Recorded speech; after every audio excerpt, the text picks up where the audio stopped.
Okay, let's see what we're doing as far as channels goes. 10 out of 17. 15 out of 17. 17 out of 17, all channels are healthy. I was really worried after last night because I don't know what happens to me, man. After interviews and shit, I just go into this weird downtime where I'm not thinking about my channel health, man. I need to not play music after it, man. And all I want to do is play music. So stupid. But luckily, I see that I am broadcasting to all channels. I'm very happy to see that. And I want you guys to notice over there in the far top right corner, there's a fan blowing over there. And we've got two fans now. We've got one under the ladder where the camera is. And there's one all the way down there on the other end. And it's keeping a really nice breeze blowing through that. Getting those leaves all moving around and stuff. And you know, it makes the plants happier. They like wind. And they will grow faster and they will grow stronger. They will get more sunlight because of the wind knocking the leaves around. The reason they get more sunlight is because every second a leaf moves out of the way and exposes a leaf underneath. So the leaves are doing this, whereas normally they just sit like this, and this one would be shaded. Well, when the leaves are doing this, both leaves are now getting sunlight. So we're going to see even faster growth now with those fans in there. You guys will see. And if you guys want any indication as to how fast these plants are growing, go back and check us out 3 weeks ago and see where we were and look at what this plant right here is doing. Plant number 1. Which I must say is looking really, really strong right now, man. I haven't been out there, but just pulling up the camera and looking. Can some people still grow 99 plants? Bro, Oak Tree is growing thousands of plants. If you get the license for it, you can do it. You get the acreage, you can grow thousands. As much as you can grow on that fucking property. So he's got, I don't know, he's got like 5 acres developed for growing cannabis or something like that. Bro, I live on 6 acres. I couldn't even imagine if a quarter acre of this was a freaking grow. Let alone what 5 acre grow would look like. Oh my God. Or how you deal with it. You know, what if you get bugs? You know? Then what do you do? How much spraying does that involve? I can't even imagine growing on that level. But you know, that is it's an occupation. This microphone can be turned around. This was turned around for Jackson last night. Those of you guys who missed last night's show, we were live, and I went into Jackson Hinkle's show, The Dive. The Dive with Jackson Hinkle. Guys should all go subscribe to his channel. So I saw he went live, and I was like, oh, one of these new podcasters that I like to watch is live. Let's go check out his show. So I go in there, and we're watching. I'm like, I'm going to drop him a fucking $50 super chat. And I gave him a super chat, and I said, I'd love to interview you sometime. And I said, you know, I'm a cannabis-related channel. And he said, sure, man. He's like, oh, can we smoke out? I'm like, what, dude, you smoke cannabis? How cool is this? He's like, hey, man, what about... I'm like, I'm going live right now, bro. I'm live right now. I'm in my live stream. I said, I could pull up a chat room, I said, and we could talk. And I'm like, I'm just thinking about it. I'm just like kind of laughing to myself. And I look back at the screen. And he's like, let's do it. I'm like, what? So we did a whole interview last night, man. And it went really good. You're going to see, you're going to love this guy.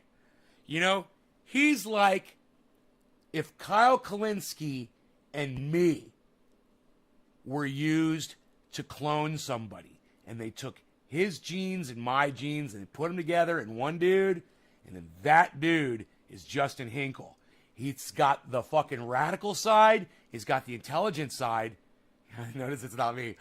And it's put together. And he's put together, bro. The guy is put together. You guys should check out his show. He makes total sense. Now, I'm sure it won't be long before I find something that I can disagree with him on. But that doesn't matter, man. It doesn't fucking matter. Like, it doesn't matter that I will still recommend that you go and watch I'm Really Important, his channel. Because even though he's a Biden fucking supporter, and I think that is fucked up, I think they're still reaching him. And his take on AOC and Jimmy Dore and his take on Shahid Buttar, it's perfect. So I can't just, it's just like when I look at Ben Shapiro's stance on guns. And I'm like, it's perfect. You know, I agree with him. So, you know, I find something redeemable in almost everyone. Steven Crowder, Candace Owens, not yet. I'm still looking. Charlie Kirk, not yet. Still looking.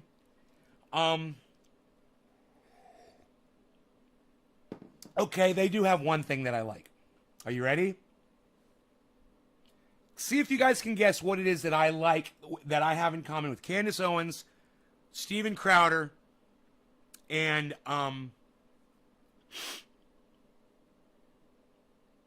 mentioned another person, didn't I? I'm not Ben Shapiro. I was thinking somebody else because I have something in common with him I already mentioned. Steven Crowder, Candace Owens, and Charlie Kirk. What do I have in common with those three right-wingers? Besides, of course, the fact, you know, I don't know what their stance on guns is, so I'm not even going there with this. So I'm just going to eliminate that right off the bat. You guys, let's play a guessing game. You see if you can figure out what would it be that I have in common, totally, with Steven Crowder, Candace Owens, and I don't know, let's just say, we could say Alex Jones, you know, any crazy right-winger out there. Oh, I said Charlie Kirk. And Charlie Kirk. I said crazy right-winger, and fucking Charlie Kirk just pops into my brain, bro. Isn't that funny? How does that stick up his ass like a lot of podcasters? Nay loves Michelle Bachman. Law. Hi, Jason Jackson. I love Michelle Bachman. Karen, hi, Karen. Okay, so I'll ask you guys. Dave Rubin. No, Dave Rubin and I don't have anything in common. You changed your Twitter handle. Okay, Karen, cool. Way to go. That's good, right? Jason, what's up, Jason Jackson? Dominic, good morning. I'm asking my audience a question. What, as a podcaster, do I have in common with Charlie Kirk? I know this is stumping you guys. What do I have in common? And think about it. What do I have in common with Charlie Kirk, Candace Owens, and Steven Crowder? Three people who I fucking despise. But what do I have in common with them? I'm making you guys think early in the morning, huh? You guys want me to tell you? Let me know if you want me to tell you if you give up. Can you guys guess? I mean, you guys haven't even guessed yet. You guys haven't even given me a guess. Y'all hate politicians? No, man. Charlie Kirk supported fucking Donald Trump for 4 years. Are you crazy, Karen? Charlie Kirk loves Donald Trump. I don't know about Steven Crowder. No. But maybe if they do. No, I don't. No, not that we hate the Dems. No. I don't hate the Dems like they do. They hate the Democrats for the wrong reasons. They hate the Democrats for all the wrong reasons. So, no, that's not what we have in common. Even though we kind of do, but we kind of don't. That's not it. That live with Jackson was great, Nate. Josh G, thank you. Okay, Dominic gives me the question mark. Tell us, says Jason. We're all First Amendment supporters, man. We all support your right to say whatever the fuck it is that you want to say. And so does Jackson Hinkle.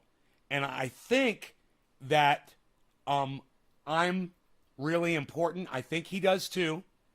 And I'm positive that Ben Shapiro does. I know that Jimmy Dore does. Graham Elwood does. Lee Camp does. We don't want to cancel anybody. You know, if Jesse Lee Peterson and Alex Jones want to get together, you know, and do a whole mini series, you know, that lasts a whole year and talk to their audience about the fact that they've met aliens and that they're in contact with aliens and they're doing alien, you know, summit meetings and whatever. And And of course, we know it's a lie and it's all bullshit. But if there's millions of people that want to see that kind of content, whether they believe it or not, or whether nobody wants to see that kind of content, maybe there's only one person or nobody wants to see it, I still support them in doing it. I don't care whether it's truth or fiction. I don't care whether it's entertainment or what they truly believe in their hearts. I don't fucking care. You have a right to speak. You have a right to speak whatever it is on your mind. I don't care what it is. Say whatever it is you want to say. If I don't like what you're saying, I can walk away. I could turn off your YouTube channel.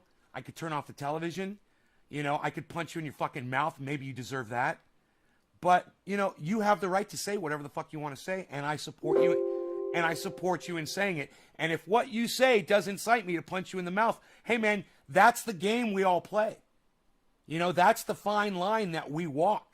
But it's just like living by the gun. Hey, man, at any moment, I could have, like, Dino or me, we could be in the house having a great time. He could flip out, grab my gun, and shoot me in the head and kill me because I got a gun in the house. I understand that. And I know it's the risk I take. But I take a risk when I put my face up to my dog to give him a kiss. Yeah, I've been bit in the face by dogs before. I take a risk every time I get into my car to drive it. I've been in car accidents before. So don't tell me it's not a real risk that it can't happen. We take risks all day. Where do you reside with your risk factor and what's okay and what's not okay with you? That's what you have to determine. And once you figure out what works for you and what doesn't, live by those rules. I found what works for me, and I hope you guys find what works for you.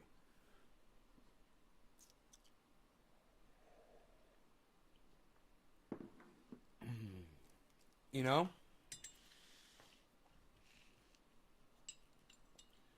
So, say what's on your mind.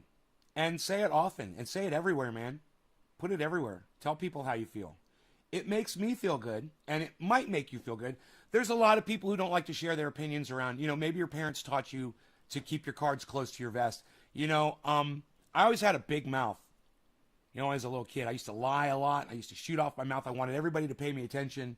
And, you know, I wanted to hold the floor. And I found out at a really young age that, you know, people just aren't interested in what you have to say if all you have to say is fucking bullshit.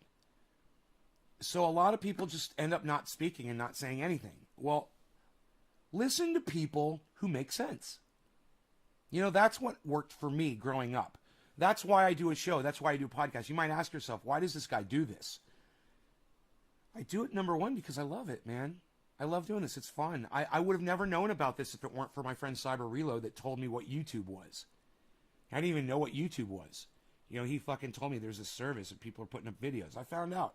I was like, hey, man, I'm going to try it. I got some videos. Nobody can ever see them. You know, they're on a fucking video camera or on a videotape somewhere. I'm going to put those on the internet and let people see them. This should be fun. Next thing you know, I'm addressing the camera, and then I'm addressing the audience, and then I'm going live. And for years, I was live and lost. And now, I think I've got some direction in my life, and I think I know where I'm headed with this. And I'll tell you right now, there's no secret. I want to help as many people as I can. I want to touch as many lives as I can. I want to change as many lives as I can for the better. I don't care if you know my name or not. I don't care if you know who I am. I know what makes your lives better. It's being able to accept the truth.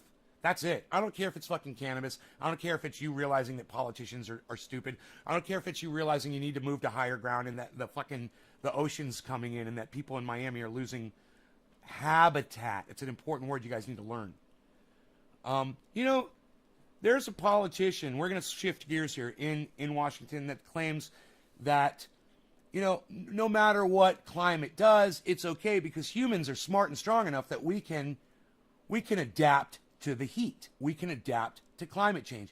And, you know, that would be true. Human beings can adapt to heat. We've proven it. You know what I'm sorry, I forgot the word. You know what a nomad is?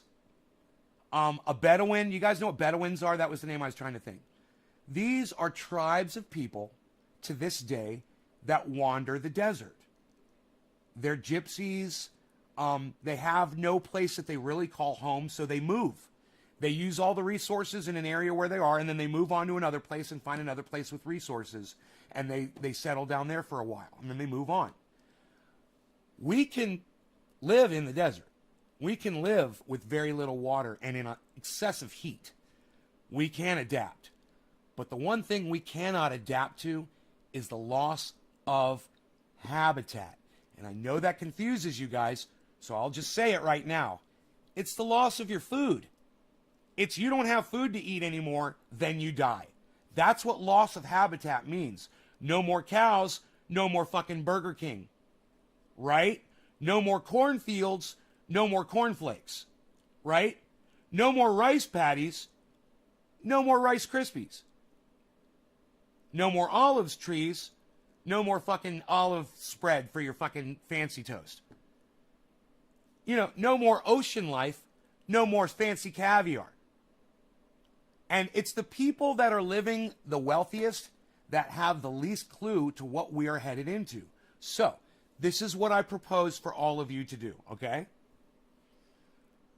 I want you to pretend that you're somebody else for a few minutes, okay? I want you to pretend that you are a Haitian living in Miami, in the United States, and that you've migrated to, years ago, you migrated to Miami, and you moved into Little Haiti. And you're living in Little Haiti on the coast in Miami, and you get a letter from the home that you're renting because, you know, you're not wealthy. You're from fucking Haiti. What do you expect?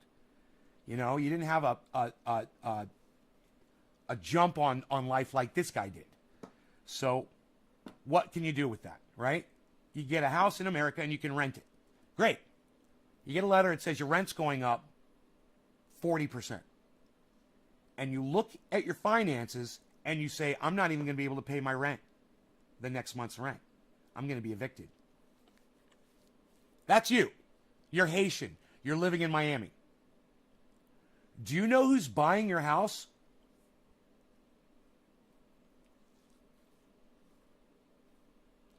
Wealthy industries. Do you know why they are lifting your rent up so much that you have to move? Because they don't want you there. You know why they don't want you there? Because you don't have a lot of money to spend on their industries, on their businesses, to make them wealthy. So their plan is they move in, they buy your neighborhood, they buy your trailer park. Then they raise your rent because they know you can't afford it, so you move out. So you move out, you go somewhere else, and you know, low-income housing or whatever. They destroy your trailer park, and they put in a beautiful public dog park. You know, a community gathering area, a pool, a strip mall where you used to live. So that the wealthy people that move into the expensive homes that they build up on top of where your trailer park was, so that they can move in there and they can spend their big dollars on all of those industries that they're going to build up over there. Crackly audio, anybody? Does anybody else have crackly audio? Dude, my phone better be off. Yeah, my phone is off. What's up with the audio, guys?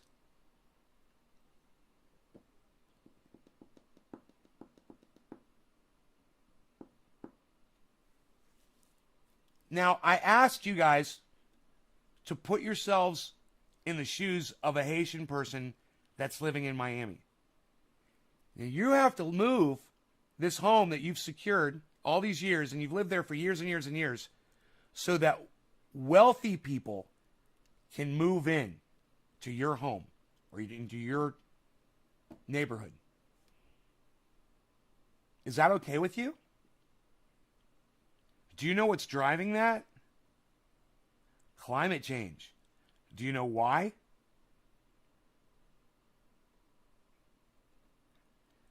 Because the housing market is exploding right now. People on the coast realize that their home values are fucking exploding, so they want to sell it. And people want to move in there and get these really nice homes on the coast. They're not thinking about climate. And the industries know that we're going to have problems with climate. So they want these rich people to move in there so they can build giant fucking seawalls. That's what they're going to do, man. You watch. They are using climate change and your misery, the fact that you're losing your home, so that they can make money off of your backs. And they're going to make a ton of it. They're going to turn Miami into a raised bed city. They're going to build it all up. Everything's going to be high, way high. You'll see. And they need a lot of money to do that. And people like Miami, people who want to party in Miami, they want to be there near, what's it called down there? Miami, the party spot? I forgot what it's called down there. South Beach? They want to be down there near there. I'm telling you, man, if you don't understand what's going on, it's all driven by climate change and greed. And these wealthy people, it's fucking horrible because they know the climate change is coming and all they're trying to do is make money off of it, profit off it, instead of trying to help folks, which is what they should be doing. Talking about it, they're keeping it quiet, they're not talking about it, they know what's going on, and they just want the poor people out so they can go in there and build up their fucking, their altitude. They want to raise Florida, they want to raise it up, build the walls, you know, and install pumps, and just, you know, act like as the Titanic is sinking, they're going to be up on the fucking smokestack saying everything's fine up here. Oh, everything's just dandy up here while the whole goddamn ship is sinking. But they want to stand up on top of that high spot and watch everybody else drown. And man, it's fucking sickening. Do you guys all understand that? Does that all make sense to you? Do you understand why climate change and greed is driving the evictions of poor people in Miami? And you guys want to see, I think we should watch something about that. There's a really good documentary. Oops, I just lost my page here. Oh, I can't do that. Okay. There's a really good documentary. I'm going to try to pull it up for you. Let me see if I can find it. They call it Little Haiti. So let me just search Little Haiti and see if I wonder if it'll come up in my library history. I want to thank all of you guys for coming to the show this morning. No, I have not used cannabis yet, but I will soon. And I want you to look at these plants, enjoy how big they're getting. If you have any questions, feel free to ask. You guys want to learn anything about what I do? This documentary is from 2020. This was right when COVID was starting, guys. These people had no idea what was coming. This was they put this out in May of 2020. So they were probably doing this 2019, and there's nobody wearing masks and there's nobody social distancing. So just so you know, this was a little over a year ago probably. Let's I kind of want to leave the grow up. So let's see if we can bring in another. Ooh, I'm at 100% CPU. We're going to suffer. Here, I'm going to get rid of the grow. Give me a second here. Okay. Oh, there we go. Okay.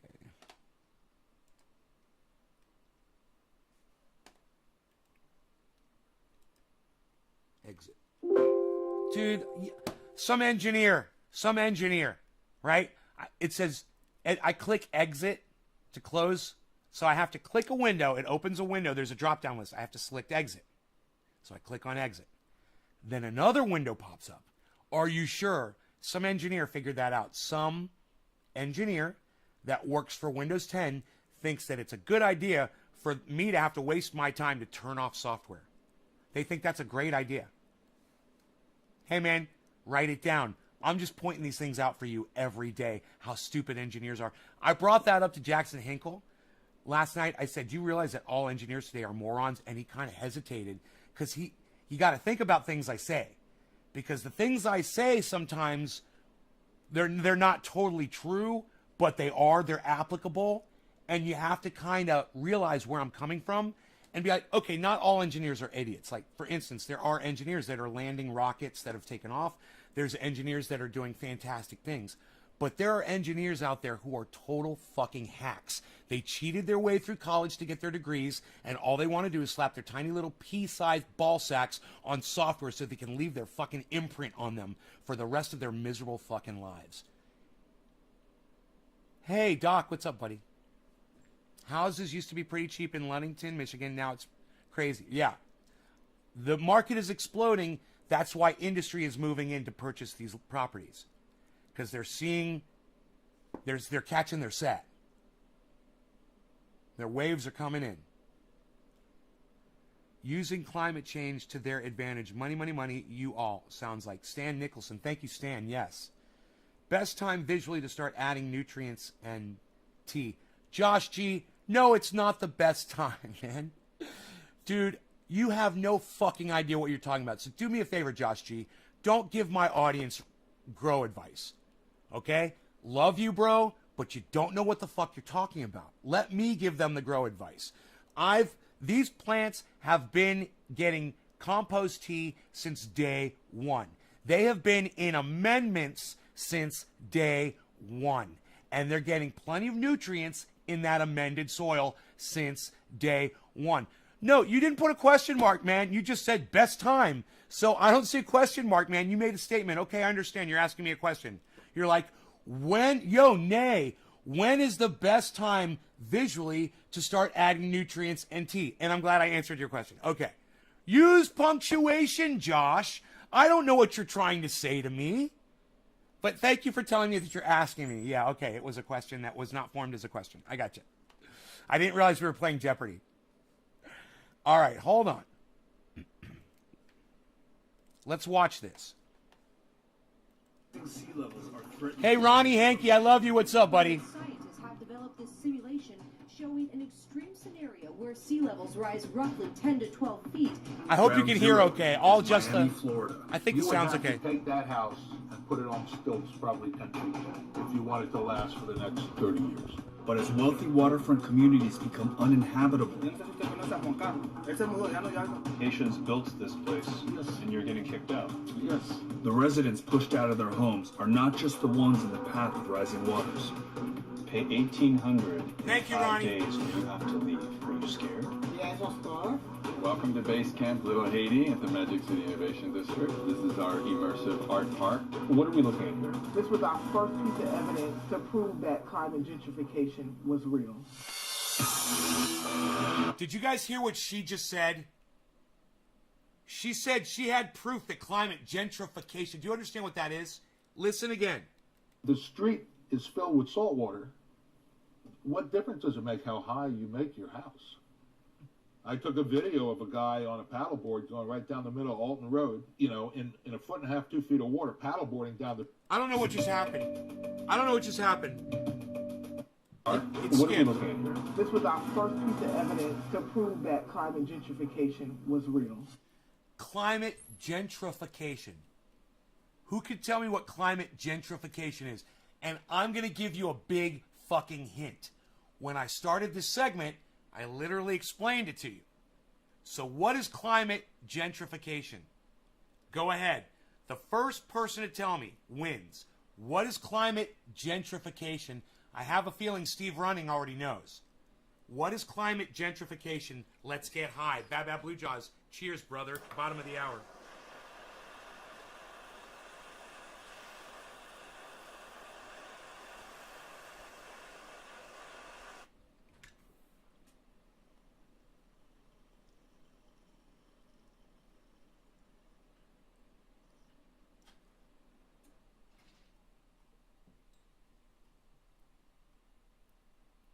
A little pre-dab, get my throat ready and my lungs oiled up to get ready for the big dab. No, that did not taste fantastic. But I'm feeling it. I'm getting high off of it already. And I'm going to have to reload my torch.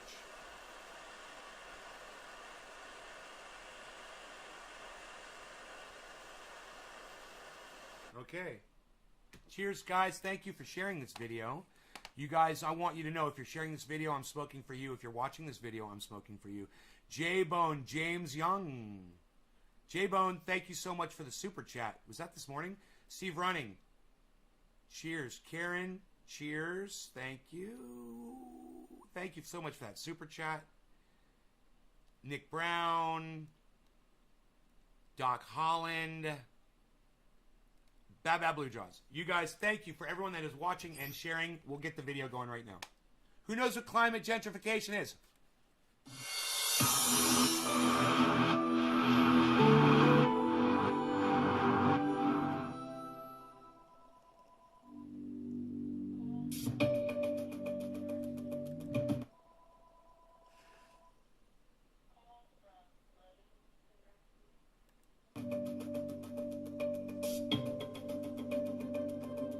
Miami, Florida is one of the priciest places to live in the country.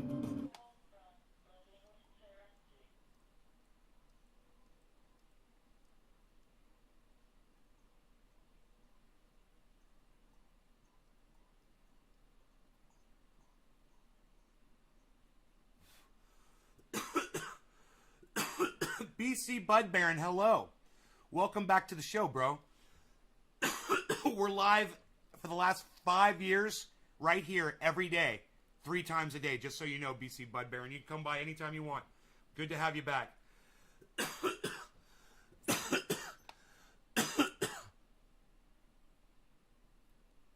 Adding nutrients tea. Bro, I don't recommend that you add nutrients. I recommend that you fucking amend your soil. So the nutrients that you want to give your plant so bad, they should already be in the soil. So the only thing you have to give your plants, really, is compost tea. Get this whole nutrients thing out of your fucking mind. You don't need them. You're being sold a fucking lie. Okay? If you're spending money on nutrients, you're spending money on shit you don't need. If you've got coffee grounds and eggshells, and used rotten vegetables, you're going to get plenty of nitrogen, man, and back guano and bone meal and blood meal. Those are not nutrients, man. Those are amendments for your soil. You guys got to get this whole nutrient thing out of your fucking minds, man. Stop with the nutrients. Stop saying nutrients. You need fucking amendments. That's the word. Okay? You awesome. I hate the whole additives that get pushed on you. Right. I mean, I was pushing Remo Newts for the longest time. And then I fucking realized, a couple years, I didn't use any nutrients. I used a little bit of fish emulsion, man. Some fish fertilizer. Just, that's it. The whole nutrients thing, you don't need it.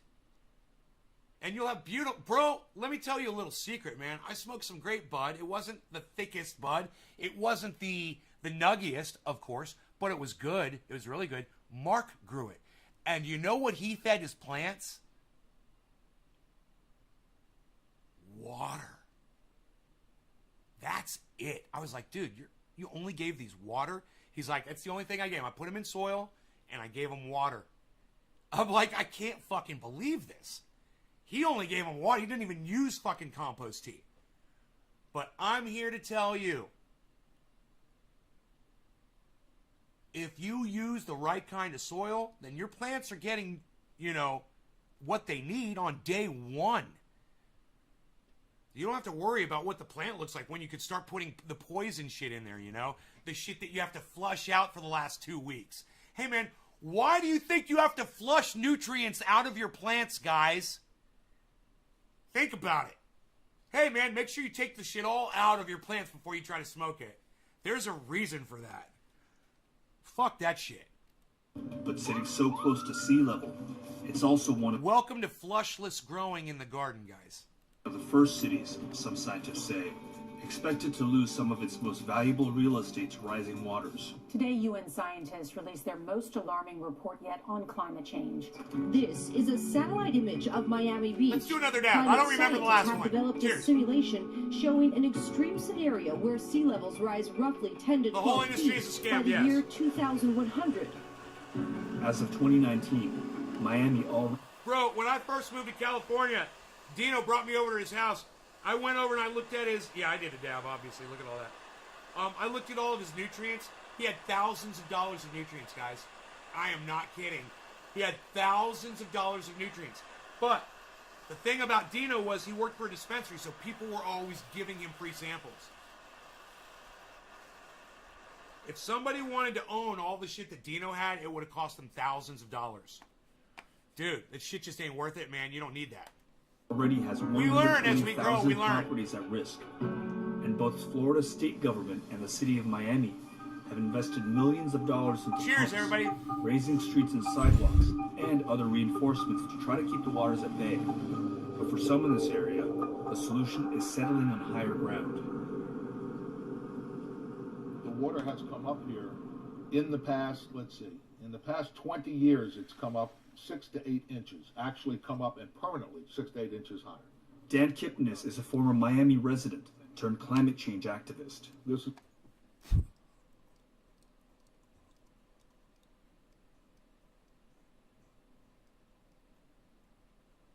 We're stopping there for a reason.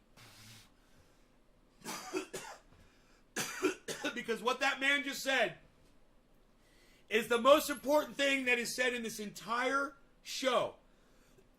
And it's going to go unnoticed by just about anybody who watches it. But not by us. This is 2 minutes and 18 seconds in.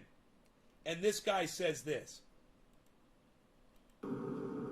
the water has come up here in the past, let's see, in the past 20 years, it's come up 6 to 8 inches.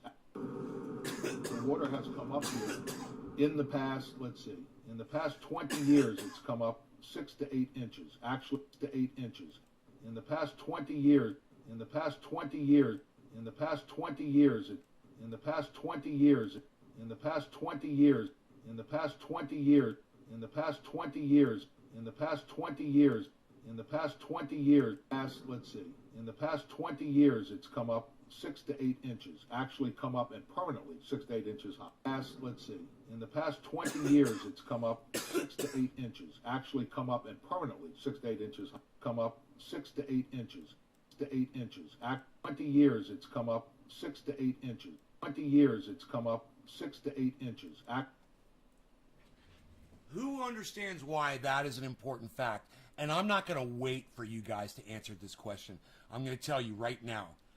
Because of climate feedback loops, that rate is increasing every year. So, okay, let's say it went up 6 inches in 20 years. You think it's going to go up 6 inches in the next 20 years?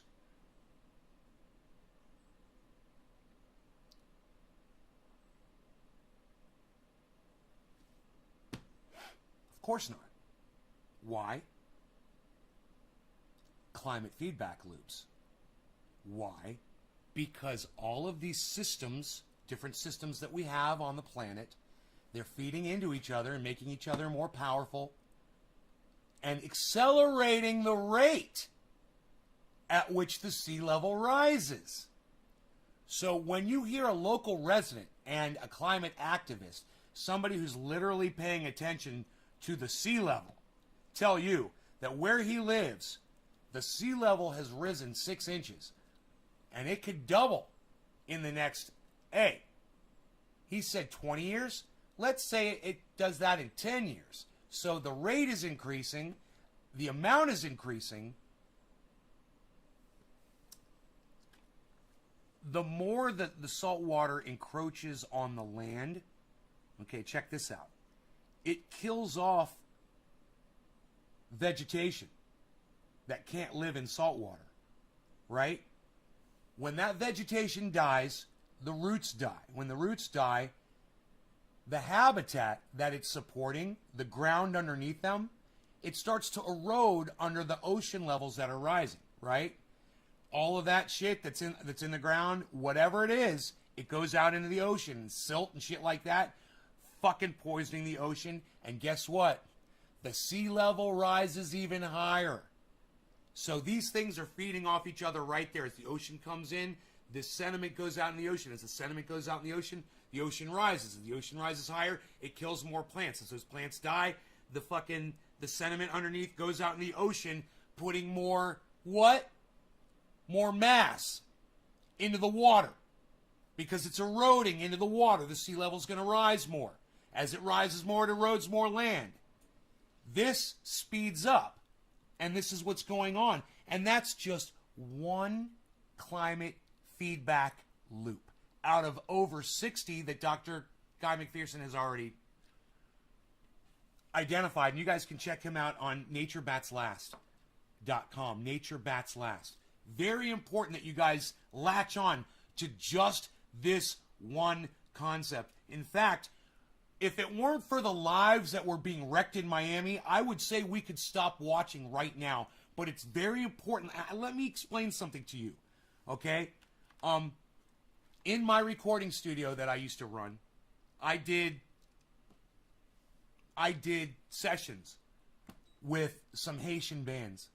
And they are some of the nicest, loving, giving, caring, colorful, musical people I've ever had the pleasure of being around. I've traveled around the world a little bit, and I got to tell you, Haitians are amazing people. When you find out what's happening to them in Miami, when you know what kind of people they are, it will affect you. Actually come up and permanently 6 to 8 inches higher. Dan Kipnis is a former Miami resident turned climate change activist. This is a pump, city of Miami beach, to pump water out. It's pumping it into the bay.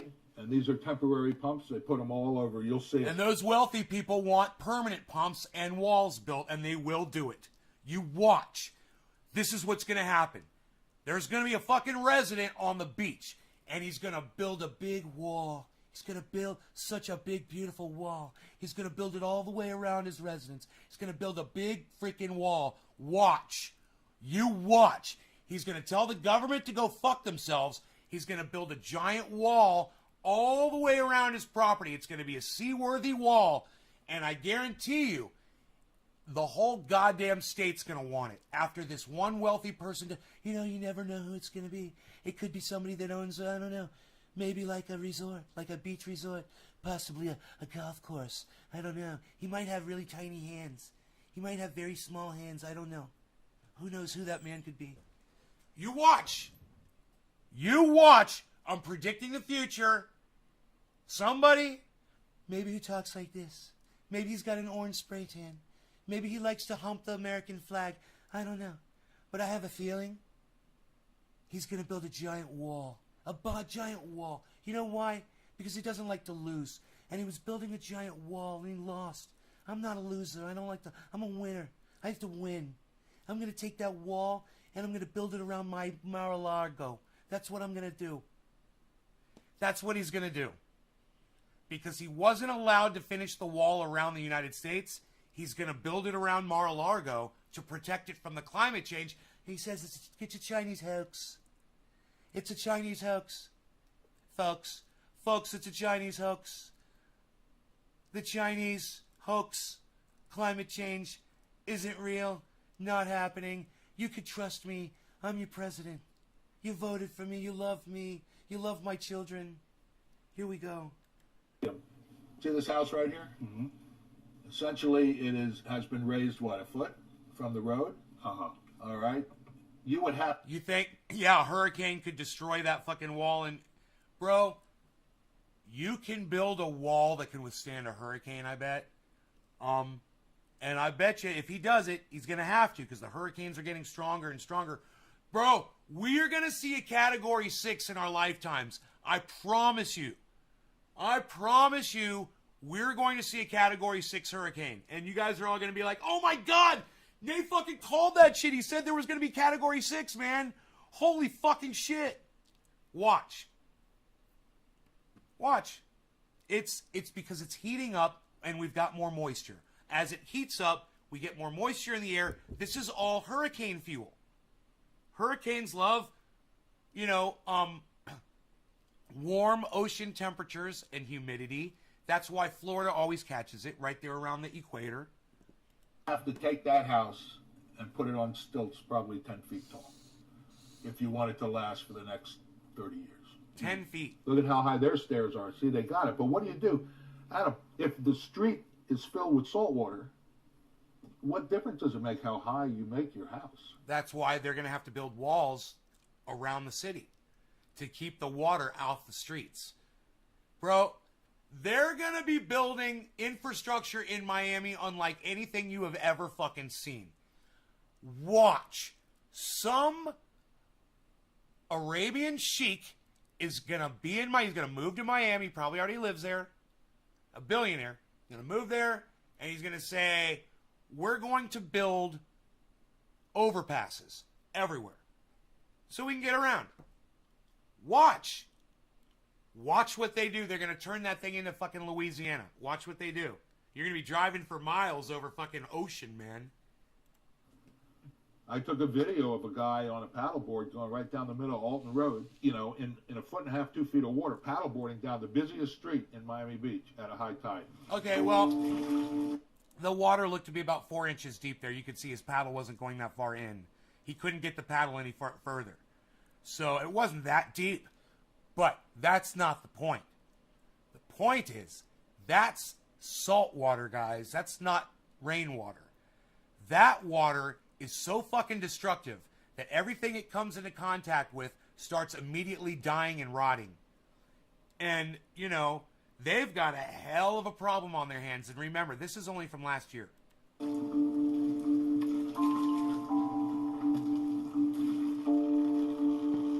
All right, I love you guys. I love all you guys. Thank you so much for tuning in. Cheers. That, you know, across the city, we're seeing these rental pumps. That screams emergency. Absolutely, and it is all over the city.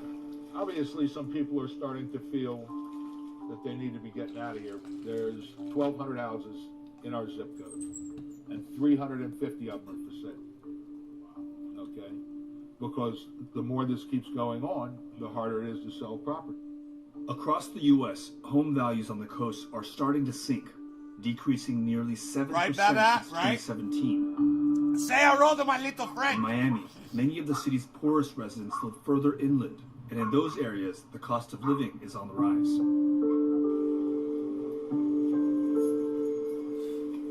I'm living here since 2003. Estos son haitianos. He's a friend. He's from Nicaragua. Okay. You got Mexicans, Nicaraguans, you've got Haitians, Mucha gente que tiene miedo de las cámaras. Alba Hernandez lives in this Cubans. mobile home park, about 2.5 miles from Miami's coast. For those living on a low or fixed Puerto income, Ricans. mobile homes are often the last option for keeping a roof over their heads.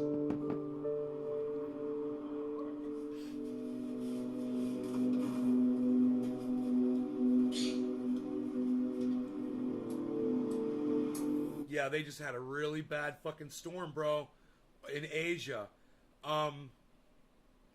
I don't know if anybody was killed, but I heard about it. It was a really bad one. I was working in the same place since 2005. Since 2005. From 2005 until 2017, guys, this woman had the same job in America. I wanted to work, but at this moment, no. I don't feel well. High sugar, high pressure.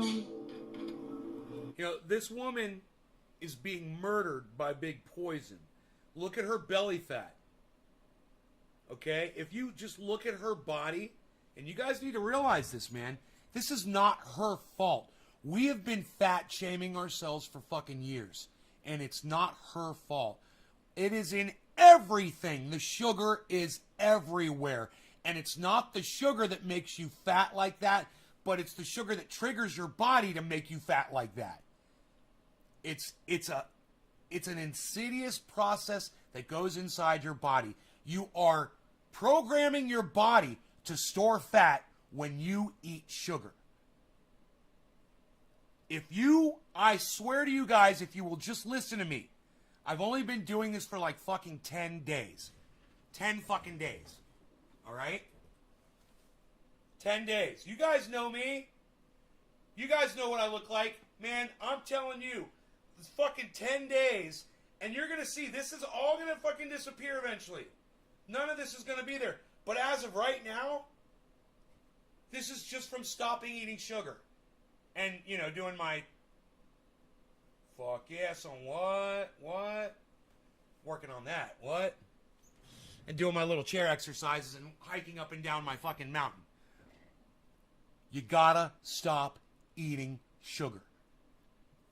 This will fucking kill you. Your liver is being destroyed when your body looks like that. If your body looks like that, you got to stop eating sugar. You need to stop eating all of it. Now, I stopped eating all of it as much as I could. And I found that even though I told myself I was going to stop eating all of it, I was still fucking, it was still getting into my body. And it was because I was eating things that had sugar in it that I had bought, that I wasn't going to throw away, that I didn't realize that they were fucking literally loaded with sugar even when I bought them. You know, I didn't even think about it. I got orange chicken thinking, hey man, yeah, whatever. No. It was horrible. And I was so upset because I didn't think to fucking drain the sauce off of it at least. I left the sauce at the bottom, but I ate a lot of sugar that day. And so it took me a little bit more longer. It took me a little while longer to purge what was in my body because I was still putting some in. And then once I've really cut it out, and man, let me tell you something. I was so addicted to going to the refrigerator and grabbing either a sugary iced tea or an orange juice. It didn't matter. If I was out of iced tea, I was fine with orange juice because it was the exact same sugar content. You guys are like, a lot of you will sit in my live stream when I'm doing this and you'll say, oh, just processed sugar. And I'm like, no, man, you eat enough fruit, your body will store fat just like that. It's the sugar, and I don't care what the source of your fucking sugar is. There's no such thing as good sugar. You cut it all out of your body completely. And then you know what? You'll notice the change. And you can do a little bit here and there. You can have a little tiny bit of sugar every once in a while. It's okay. For instance, I'm literally having some right now. I got 2 spoonfuls of creamer in my coffee. Yeah, man, I'm having a little bit of sugar right now while I'm telling you not to have it at all. Because let me tell you something. Okay, so I've got, you know, a gram or 2 of sugar right there, whatever. When I have an iced tea, I'm having like 20 grams of sugar. When I'm having a bowl of Life cereal with raisins in it, I'm having like 15 grams of sugar. Some bread doesn't have any sugar in it at all. And my rye bread has no sugar in it. No sugar in my rye bread. I'm telling you guys that I can eat fattening foods, but my body won't store fat anymore because my body is working correctly now. You try to stay from as much sugar, and once you're purged, once it's out of your body, you can have a little bit every once in a while, and I choose to have that little bit in my coffee and to not overdo the coffee. You know, if I'm only going to have 1 coffee today, that's it. Or if I'm going to have another coffee, it's going to be fucking black. You know what I mean?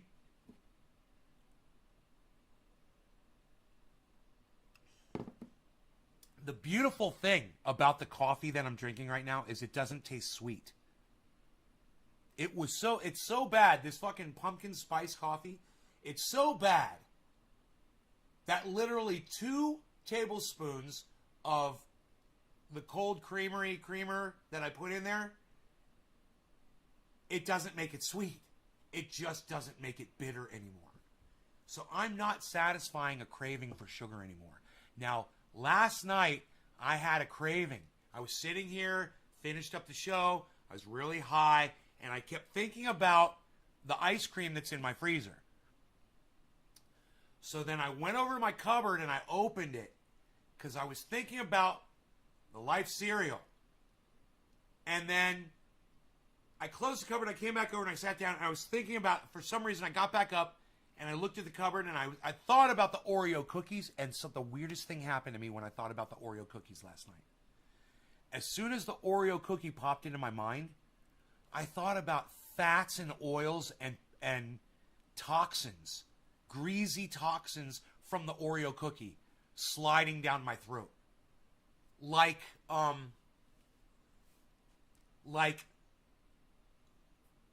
3-year-old cooking grease from the bottom of a grill drain in a restaurant going down my throat. Like bacon grease sitting outside that mice have jumped into and drowned in the bacon grease. Bacon grease. And there's dead mice in the bacon grease. And that going down my throat. It wasn't intentional. But my brain interpreted an Oreo cookie to be just that. And it just happened. And I walked away. I had a glass of water. And I walked away. I went on and got on the scale, and I was 177 pounds, 176 pounds. I was like, holy shit, man. I was like, I'm fine, man. I went to sleep. It was midnight.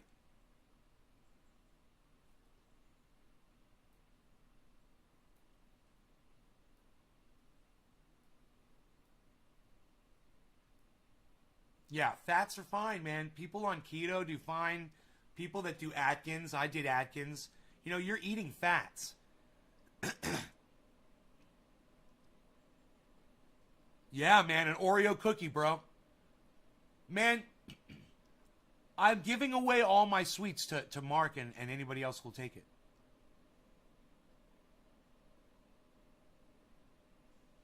I've got my motivation. This is my motivation, man. I posed today by that door right there. I was standing by the glass sliding door. Let me close this door. Flies are coming in. It's beautiful outside, 79 degrees. I told you guys I wanted a six-pack because I was hanging out with my friends Dave and Billy down at the Springs in Florida. And we were standing, this is a funny story where I've told it on here before. We're standing at this big park that we have down in the neighborhood. There's this beautiful spring that you can dive in, see-through water. It's gorgeous. It's got waterfalls. It's an amazing place. It's full of fish and turtles. There's alligators and snakes and birds, and it's a preserve. There's bear and deer. Anyway, so we're out there, and there's this girl, and she's got a little six-pack going on. And she's standing across the spring from us with her buddy, another girl, and they're sitting there chatting. And this girl's standing there with her, in just her bikini. But I gotta move my chair just so I can do this. I need so much room to stand like she's standing. She's literally standing like this. I hope you can see how my feet are planted. My feet are like, the one foot is pointed this way, and this foot is pointed at 2:30 o'clock. So, noon and 2:30 o'clock. Hand on shoulder. Remember, bikini. Are you ready? Here it is. Talking to her girlfriend like this. Yeah, so, we're just hanging out. And, I'm chilling down at the gym with my friends, my boys, hanging out and, just doing the thing, and driving. I got a Honda. I love it. Oh my God, I got that Honda and I just drive around everywhere. I just drive around. Right? Okay, so. I told Billy and Dave, I said, I'm going back to California. I said, I'm going to go get me a six-pack. And I said, when I come back, we're going to stand here on the beach across from her because they said she does it every fucking weekend. Every time they go down there, she's always down there like this.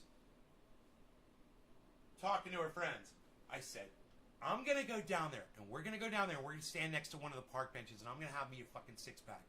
We're going to go down there, and I'm going to put one of my feet on the bench. And I'm gonna stand like that with my fucking six pack, like the fucking pirate from Captain Morgan's. And I'm gonna stand there with my six pack like that, and they're gonna have their backs to her, and I'm just gonna stand there, and I'm gonna be really loud. I'm gonna, yeah, bro. So yeah, dude, we're like working out, bro. You know, dude, down at the we're down at the gymnasium, bro. I was shooting some hoops with my boys, bro. You know, I got a 3-pointer, bro. You should have seen it, bro. One-hand 3-pointer, bro. They're fucking dude. There's some people walking by, bro, and they saw it, bro, and they were like, nice shot, bro. I was like, hell yeah. Because, dude, I'm like fucking Michael Jordan in it, bro. You know what I mean? Dude, I'm like out there, bro. You know, I'm going to like yell and shit. I'm going to do one of my voices. And we're going to do it all day. And I said, it's going to be the funnest thing I've ever done in my entire life. Because it's going to be the longest joke. It's going to be the longest joke with the most involved. I literally have to get a six-pack in order to do this. I have to work harder so I get a six-pack. You know, I have to be able to put my hands on this chair and lift my legs up straight. You know? I'm working for that. I want to do that so much. Ugh. But every time I try to do that, I want to do it. I don't want to fucking hurt myself. But I want it so bad, man. I want to be able to straighten my legs and be able to do this. And have my legs totally fine. No knees. Straight out. Toes pointed. And fucking just... You know who I saw do that shit?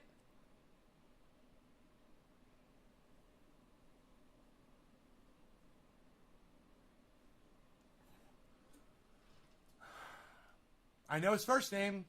His first name's Ben. You guys, who's the guy named Ben? Famous guy, Hollywood. I could give you more information, but I'm not going to. I want to see if you guys guess. Who could do that?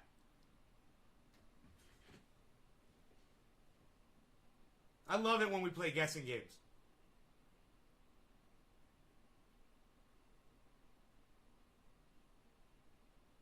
Hey, Diesel, what's up, buddy? You okay? Oh, are you going to lay down? Ben Affleck? I've never seen him do it. Ben Stiller. Exactly. I bet Ben Affleck could do that shit. Yes, Ben Stiller. Now, what movie did I see Ben Stiller do that in? Where did I see Ben Stiller fucking with his arms like this? Like this. And he was on, I'll even tell you this, he was on fucking, the Olympic rings that they do gymnastics on. I don't know what they call those rings. They put their hands on those rings, and he had his fucking legs straight the fuck out. Nope, not Meet the Fockers.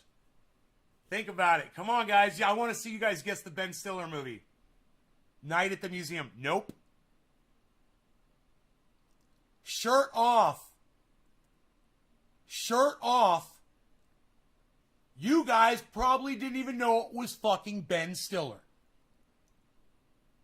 Or I bet you thought it was some kind of dodgeball. I wanted to say Dogeball. Jason, isn't that funny? Dodgeball. No. Polly, no. Look at all the Ben Stiller movies. Don't miss with the Zohan. No.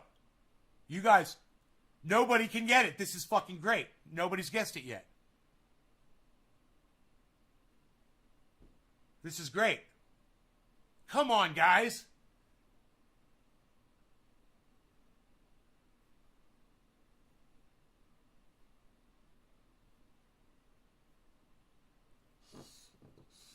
I was inspired. Something about Mary. No. I was so inspired when I saw that Ben Stiller could do that. I was like, Ben Stiller can he can do that shit like an Olympic gold medalist fucking athlete, like a gymnast. I was like, Ben Stiller's a fucking gymnast? Your dialogue to promote cannabis. How soon?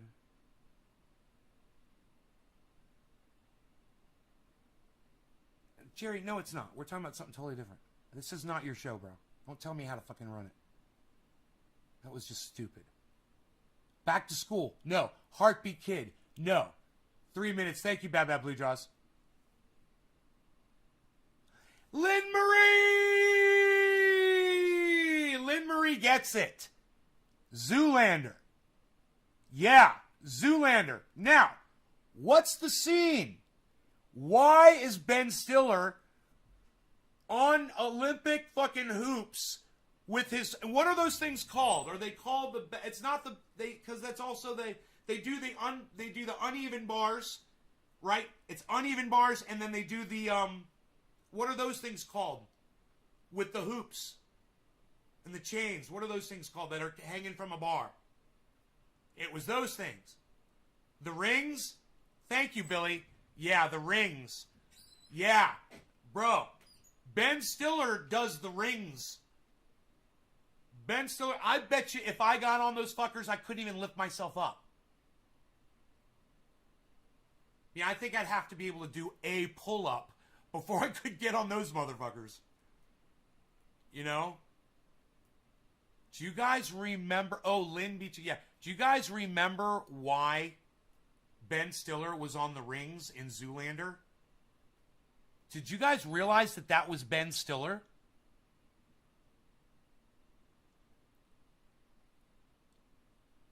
He's fucking pretty sick ripped, man. If you've seen... It's really, really easy to see in... whatchamacallit...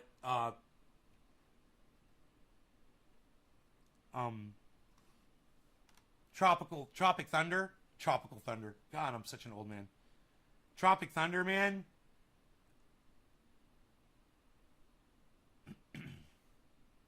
Motherfucker is put some time in, man. He's put some time in. You know? What's up, everybody? Good afternoon for those of you that are on the East Coast, and good morning for those of you that are just now waking up on the West Coast. Because you know you guys wake up late over here. What? I thought it was a body double. Yeah, man, that was fucking Ben Stiller. You know, this was before they had the kind of CGI where they could really put somebody's face on somebody's body that was moving around and look realistic. They didn't have that back then. You know? Not like at that. That was fucking Ben Stiller on the goddamn rings. He's amazing. I bet you could probably Google Ben Stiller doing gymnastics. There's probably a fucking YouTube video of him doing it. You know, just legit. I had to drink a 6 pill in the morning, 6 pill in the afternoon. You guys, I'm going to trim my nose hairs. It's going to take me 1 second. I'll be right back. A mobile home, but rents the land underneath it. The previous landlord kept rent increases low, but in 2018, a new owner, Miami Soar Management Corp., bought the property, and the rent suddenly shot up. What were you paying for rent? We paid $245 before. Every year, they put a $50 every year. And then they put a $200 suddenly. That's a lot of money. A lot of people came to pay that. Like me, I came to pay $700 because I am not working. I am retired. From 2003 to 2018, Hernandez's rent rose from $245 to $500 per month.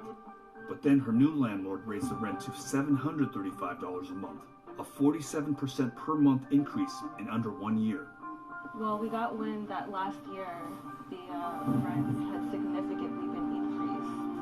Some people had less than a week of notification. Sajin Talui is an activist advocating for residents struggling to afford the rent increases at the Soar Mobile Home Park. What was the new owner's reasoning for going from $500 to $700-800?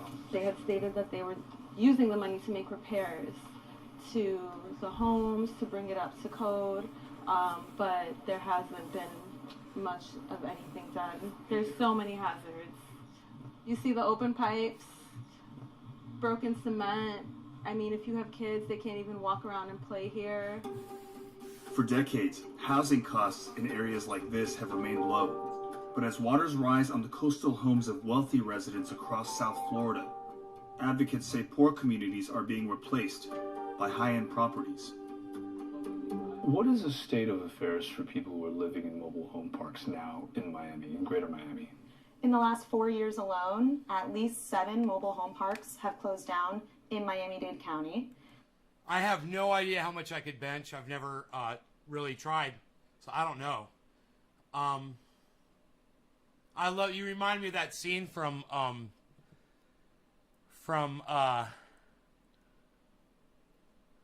that Robin Williams movie.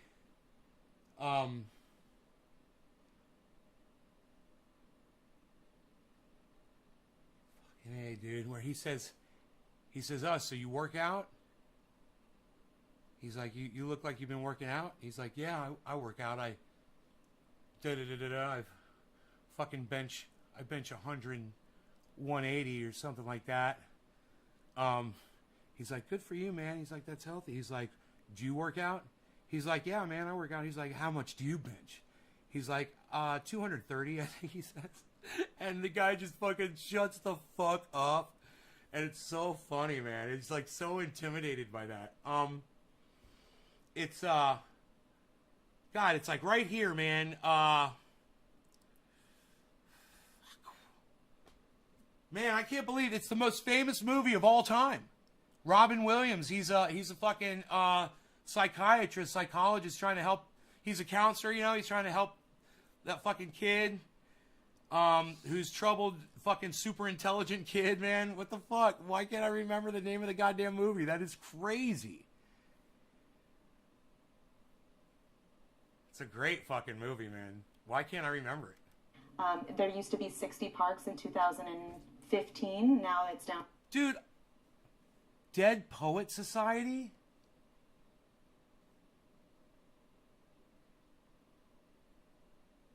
Good Will Hunting. Billy, thank you. Yes, Good Will Hunting. Thank you, bro. To 53, and about 700 housing units have been lost. Attorney Najla Calvo represents residents contesting rent increases by their landlords, including Miami Sur resident. Yeah, the one with Matt Damon. Alba Hernandez. I unfortunately expect to see more in the years to come because there's a limited amount of space in Miami that's developable. If you look at the county and the land, a large portion of the county is swamplands. So you have a small strip toward the east of the county and south of the county that's actually developable.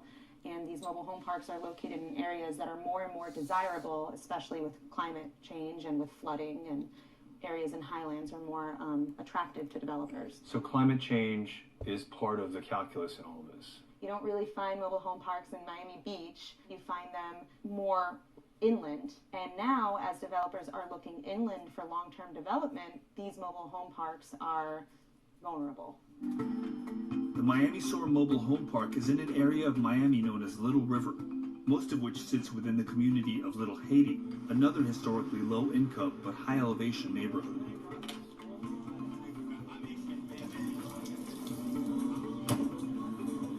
Thank you, sir. Awesome. Oh, you weren't kidding. That is cold. Oh, this is great. Little Haiti began to take root about 50 years ago, when Haitians fleeing the brutal dictatorship of Jean-Claude Duvalier found refuge in this area. Since settling here, residents have built a tight-knit community where rich cultural histories have thrived, but now it's being threatened. Little Haiti really is a world unto itself. It's a small area within Miami, but it feels like a completely different place. Just off in the distance, you can see the skyscrapers, the high-rises. The specter of change and development is always looming large, in part because on this side here, like literally a block away, you've got this massive development that's going to go up in the coming years. Miami is culture, an amalgamation of the Caribbean and Latin America. We embrace our roots and innovate into the future. In June of 2019, a real estate development group received approval to build a $1 billion luxury residential and commercial complex in the heart of Little Haiti. Together we thrive, and where we thrive, there's magic.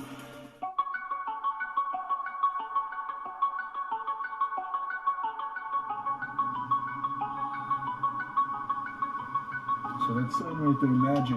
And you know, the federal government does nothing to step in and stop any of this. They just sit back and watch it happen. They facilitate it.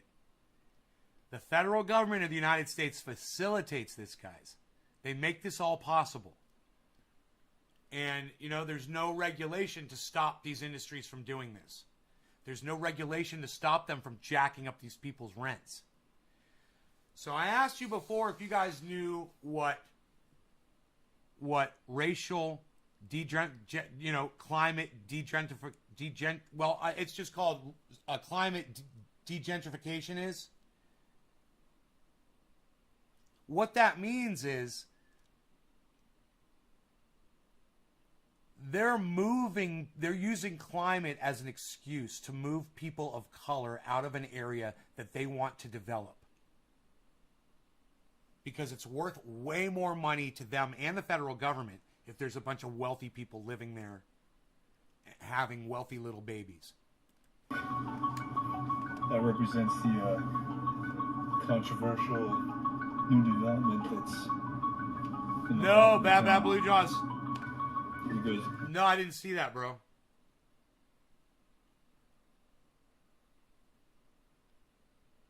we go from these murals welcoming people to Little Haiti to Innovation District, Arts, Entertainment, Tech, and Sustainability. So welcome to Base Camp Little Haiti at the Magic City Innovation District. This is our immersive art park that's open Thursday through Sunday.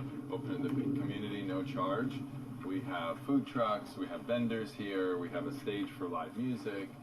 We've got immersive art sculptures here. So what was this before Base Camp?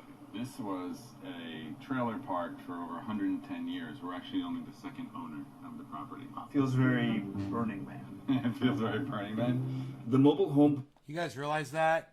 You look how proud of this. Look, it's a fucking empty lot now. This guy's all proud of himself for kicking out a mobile home park with 50 residents. Park where Magic City's lot currently stands used to house nearly 40 working class families who have My bad, 40. since had to relocate. When you talk about technology and innovation, what I visualize is very, very different than the Little Haiti that I see here today. How do you enter a neighborhood, integrate into the neighborhood, without completely transforming it radically? So I think that's the opportunity that presents itself, and I think it's really this. That's the opera. I want you guys to hear this fucking greedy motherfucker say that. Radically. So I think that's the opportunity that present. So I think that's the opportunity. So I think that's the opportunity. So I think that's the opportunity. So I think that's the opportunity. And that's really all you have to know about him. Because that's all he's about. And that's why he's there. He's using these people's misery to put money in his own fucking pot. Look at these beautiful little tripods with his beautiful little plans behind him and his beautiful little office space. His beautiful, comfortable, air-conditioned high-rise probably. Where he's talking about degentrifying Miami. And he's proud of himself. This motherfucker is a monster. And he doesn't think that he's part of the problem. He thinks the opportunity is here. How dare you question me because I'm just doing America. You know, I'm just being a capitalist. That presents itself. Yay, capitalism. Yay. Yay. No regulation, libertarians. Yay. The market will dictate, right, libertarians? Yay. Yeah. Yeah, let's do that.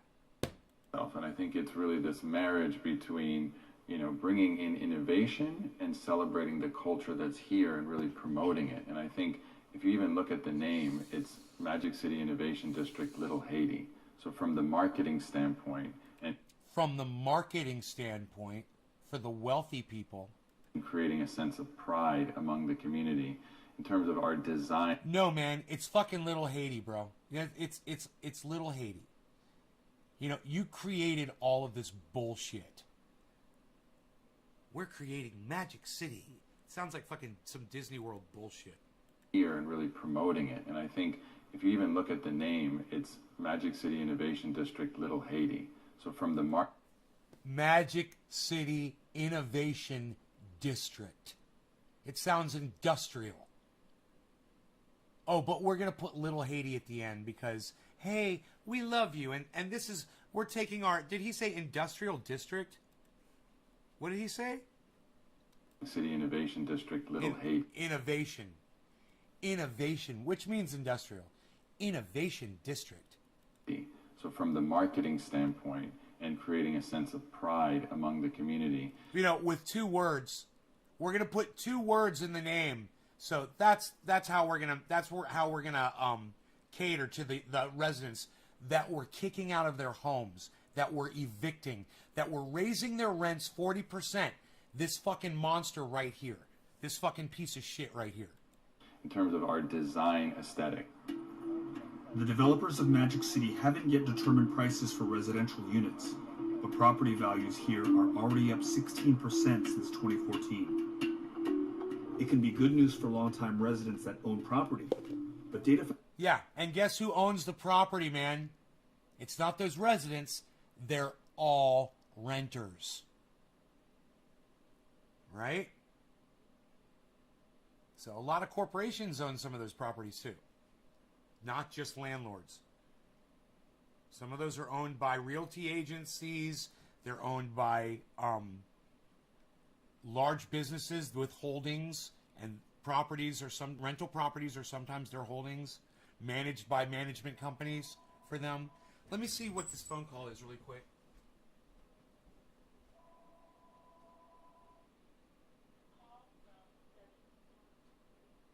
Yeah, it's nothing. It's nothing. It's just one of those computer calls, you know, you get them. From 2015 indicates that 3/4 of Little Haiti residents rent their homes. So what are we looking at here? So this is a map of the city of Miami.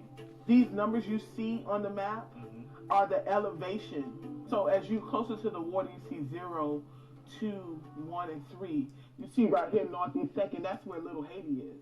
So we're looking at numbers in the teens. Right. And if you flip over to the back side of the map, it shows you the vulnerability of these communities by the renters. So the darker the map is, the more renter population it is. So if you put these 2 maps together, you see that the concentration of the highest renter rates, is exactly where the lowest elevation is. Elevation is highest. Oh, highest. Which, as we experience more sea level rise, people are going to start buying up there. Right. This was our first piece of evidence to prove that climate gentrification was real. My bad, I had it backwards. So that was further away from the coast. Now you're in downtown. It was further away from the coast, my bad. This is the Louis Market. He's a Haitian guy. This is Haitian barber shop right there. Luis Rosemont was in the first wave of immigrants that started Little Haiti, but he was recently priced out by rising rents and had to relocate to cheaper housing at lower elevation. Hey Tula, let's do a bong rip. Cheers. It was, not right now. Unethical So capitalism. Yeah, Phil. Yes. What's up, buddy? I say that. TC says, what a dirtbag. I see lots of for lease raise signs. with no upgrades. Scam. Says Yes, bye-bye. exactly. Cheers. Yeah, they don't have any problem to change the community. I tell you, the problem is the condition they remove Haitian.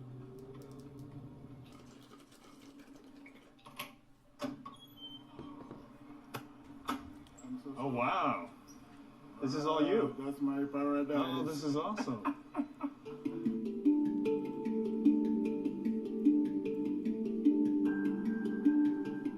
What do you think about my mural? It's like another world.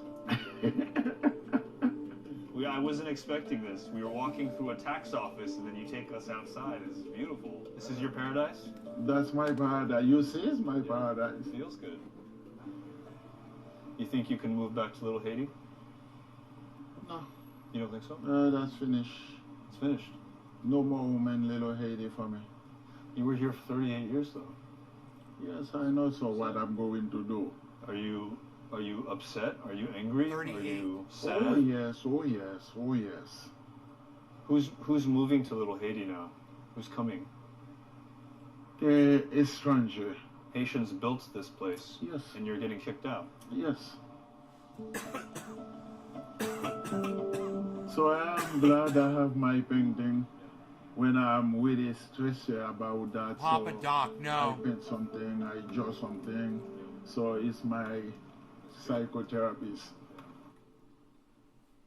Activists who have been very, very vocal opponents of the Magic City development say that it is you and other developers who are coming in gentrifying this neighborhood that are driving longtime residents and business owners out. They simply can't afford the rising rents.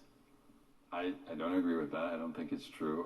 As I said before, our mission is to bring people in and for us to be... You and other very, very vocal opponents of... Activists who have been very, very vocal opponents of the Magic City development say that it is you and other developers who are coming in gentrifying this neighborhood. The developers who are coming in... It is you and other developers who are coming in gentrifying this neighborhood. It is you and other developers who are coming in gentrifying this neighborhood say that it is you and other developers who are coming in gentrifying this neighborhood say that it is you and other developers who are coming in gentrifying this neighborhood say that it is you and other developers who are coming in gentrifying this neighborhood say that it is you and other developers who are coming in gentrifying this neighborhood that are driving longtime residents and business owners out. Coming in gentrifying this neighborhood, coming in gentrifying this neighborhood, coming in gentrifying this neighborhood, coming in gentrifying this neighborhood, coming in gentrifying this neighborhood, coming in gentrifying this neighborhood, coming in gentrifying this neighborhood, coming in gentrifying this neighborhood that are driving longtime residents and business owners out. They simply can't afford the rising rents. I don't agree with that. I don't think it's true. As I said, I don't agree with that. I don't think it's true.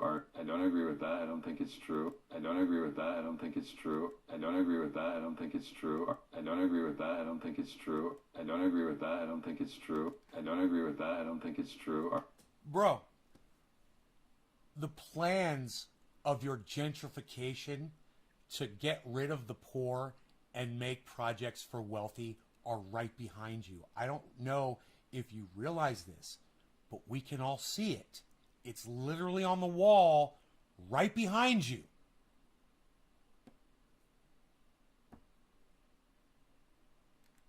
As I said before, our mission is to bring people in and for us to be a source of pride within the community and to really celebrate Little Haiti. Yeah, by putting the name Little Haiti in our rich village. We're going to call our village Village for Rich People Who Can Only Afford Rich Things, Little Haiti. And, shouts out to the little Haitians that built all this. We love y'all. Bye. Thank you. It's almost like when the white people arrived in America and said thank you to the Indians who had been taking such great care of this land. And they said bye to them as they murdered them all.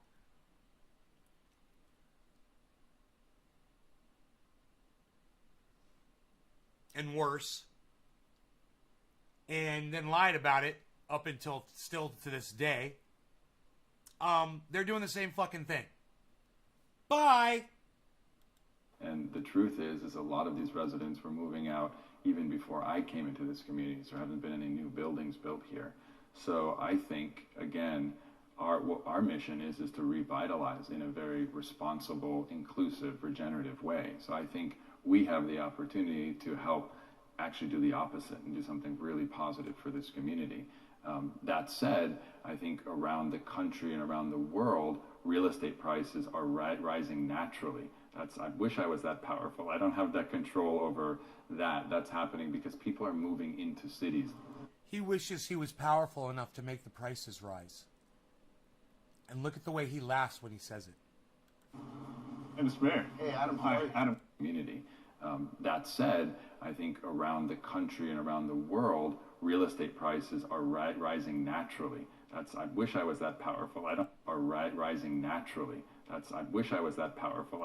Are rising naturally. I wish I was that powerful. World, real estate prices are rising naturally. I wish I was that powerful. I don't are rising naturally. I wish I was that powerful. Naturally. I wish I was that powerful. I wish I was that powerful. I wish I was that powerful. I wish I was that powerful. I wish I was that powerful. I wish I was that powerful. That is a natural, uncontrollable response right there. He cannot, he's naturally smiling. He is literally that greedy that he couldn't control his natural greedy smile. To say that he really wishes he was so powerful that he could raise the rates and the prices of everyone's homes. And he wishes he could do that. He wishes he was that powerful. Is that what you would do with all your power, bro? Look at the smile on your face. You want to claim, he wants to be the one to claim responsibility for the rising prices. He wishes he was that powerful. This is some of the most telling shit. This expose, guys. Well, I don't have that control over that. That's happening because people are moving into cities. Real estate prices are rising naturally. I wish I was that powerful. Real estate prices are rising naturally. I wish I was that powerful. Real estate prices are rising naturally. I wish I was that powerful. He looks like Bezos' kid, right, Phil? Rising naturally. Not all of us, most of us. Real estate prices are making sure the homeless disappear from our area. We have no shelter programs either. I don't have that control Two-bedroom over houses. That's happening because people are moving into cities. Real estate prices are rising naturally. I wish I was that powerful. I don't have that control over that. Real estate prices are rising naturally. Naturally. Rising naturally. Rising naturally. Real estate prices are rising naturally. Real estate prices are rising naturally. Real estate prices are rising naturally.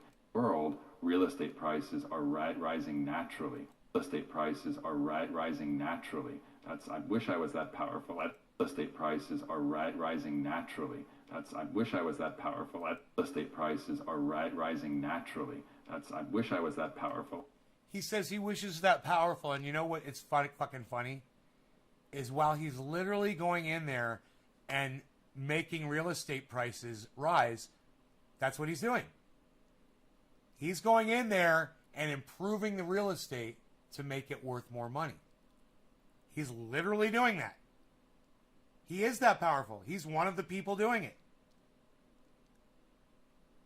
He is that powerful. That is exactly what he is doing.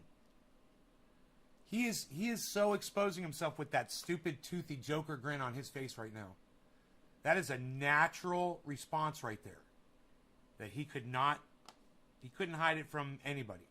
Well, I don't have that control over that. Yeah, you don't have the control over your fucking smile. Your greedy little fucking serpent smile, motherfucker. That's happening because people are moving into cities. Hey, Mr. Mayor. Hey, Adam. Hi, Adam. Great to meet you. Nice to meet you as well. Thanks so much for coming out. Thanks for having me. I'm told that this is like the place to eat in Little Haiti. Chef Creole. Yeah. As a Republican, I bet it's Miami's amazing. Mayor Francis Suarez has been praised for facing the realities of climate change head on, but admits that climate gentrification is an equal. Phil Lighty says he has "fuck you" in the ass without Vaseline all over his face. I know, right, Phil? Look at his head shake, right? Naturally. I know, right? Naturally, DC. We've been seeing this push out in the Midwest since the 1890s. He has... Okay, look at Chinatown. They forced out thousands with no problem and still raising rates right now. Equally unstoppable force. We were driving around parts of Miami, wealthier parts of Miami, that are flood prone. Yeah. And I can't tell you how many for sale signs we saw on lawns. Are you seeing a mass exodus of people?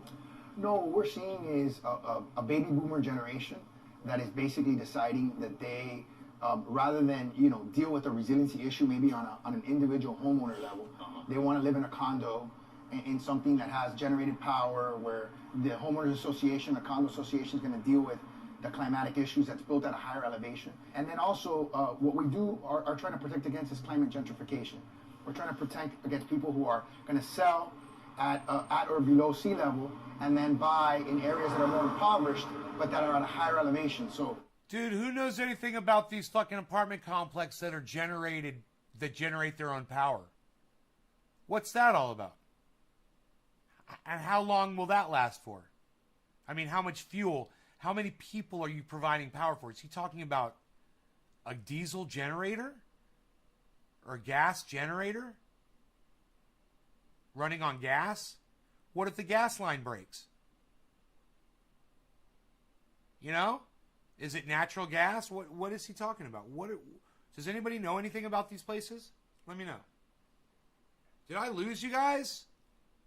Because I lost a bunch of viewers. I don't know what happened there. But isn't that happening right here? Absolutely, it's happening here in Little Haiti. It happens in Liberty City. It happens in a lot of the communities in our city. How do you fight that? It's hard. You know, we actually what we do is, hey chef, how you doing? Good to see you, brother. Good to see you too. Looking good. No, you're looking sharp. I try. Your timing is perfect. We were just talking about the neighborhood and all the changes that are happening. Right. You've been here for a long time. Well, I've been here for 27 years. What sort of changes are you seeing? 27 years. The acceleration from the time I've been here in the last 5 years is astronomical. And you know, you're talking about a community that has been in existence for 40 plus years from exile. Yeah. And now they're being displaced.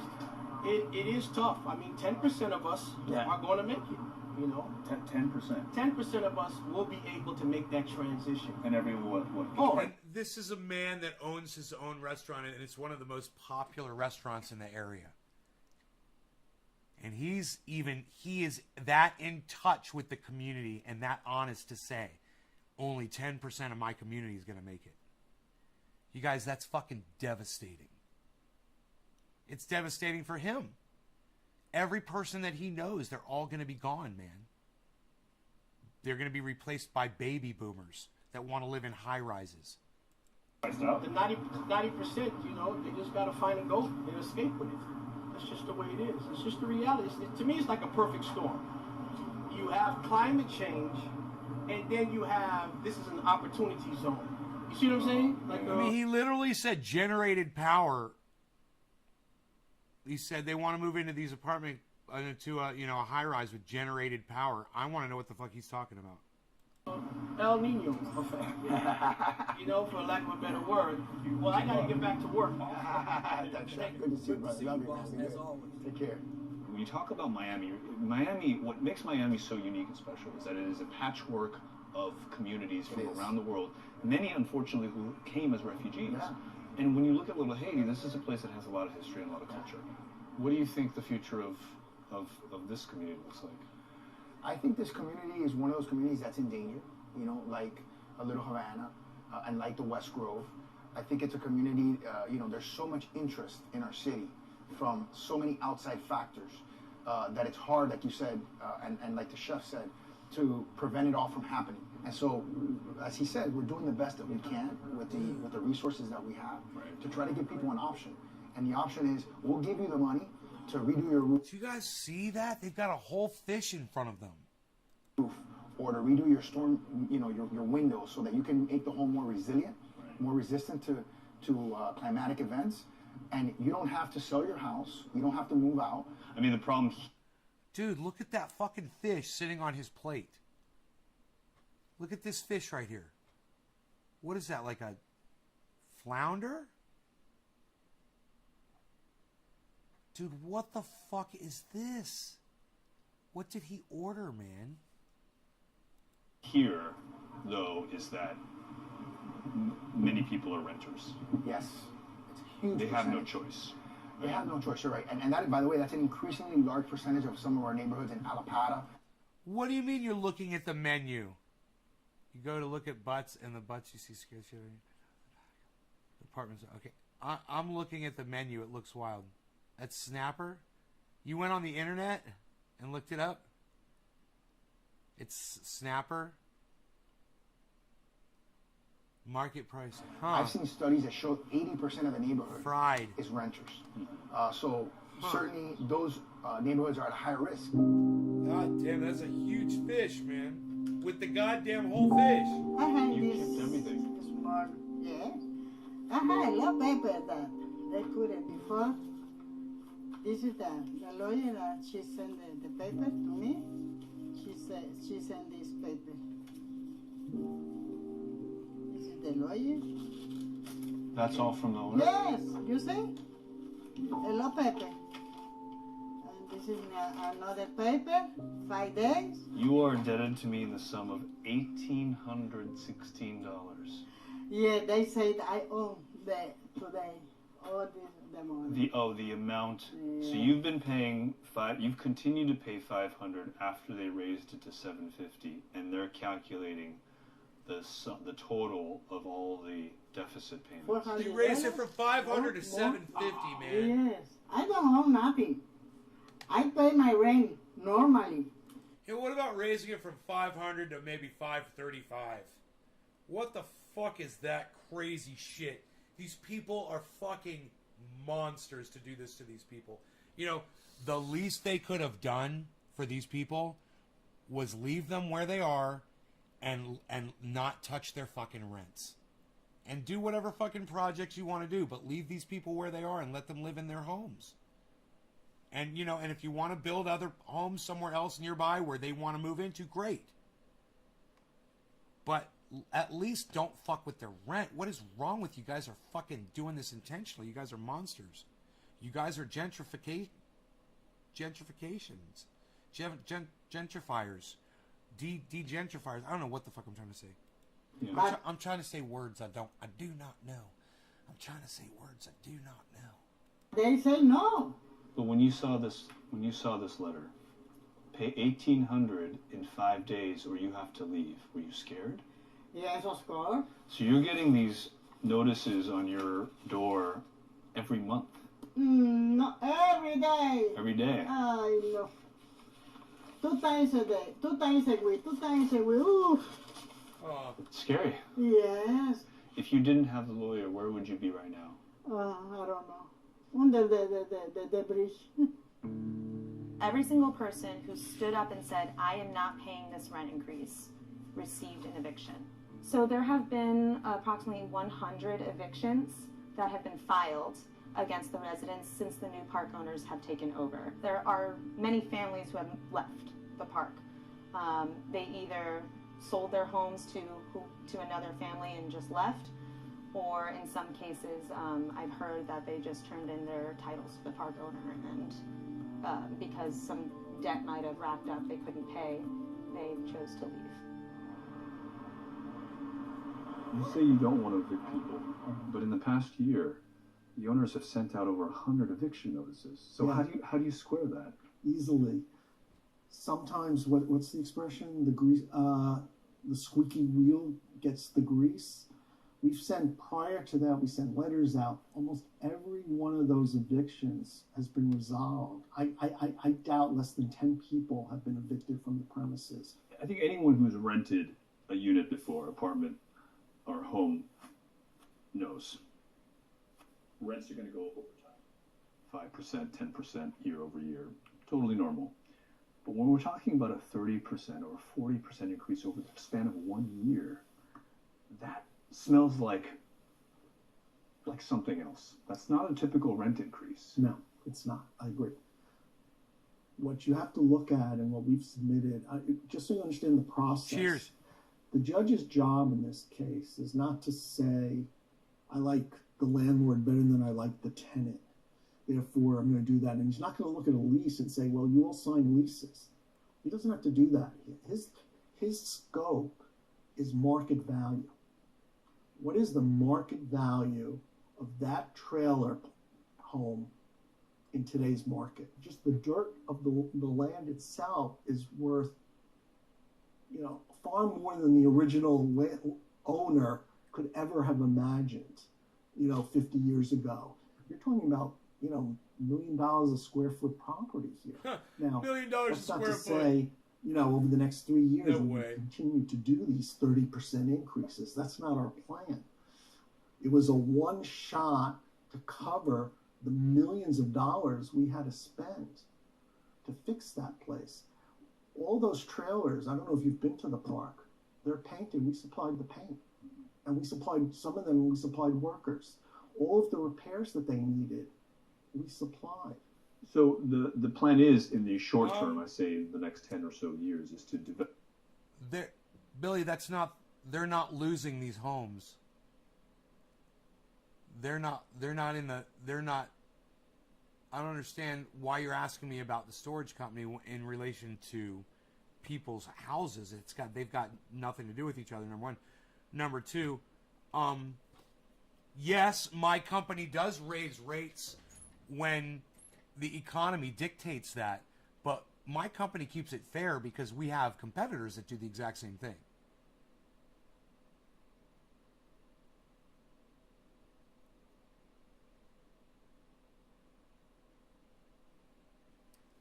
But,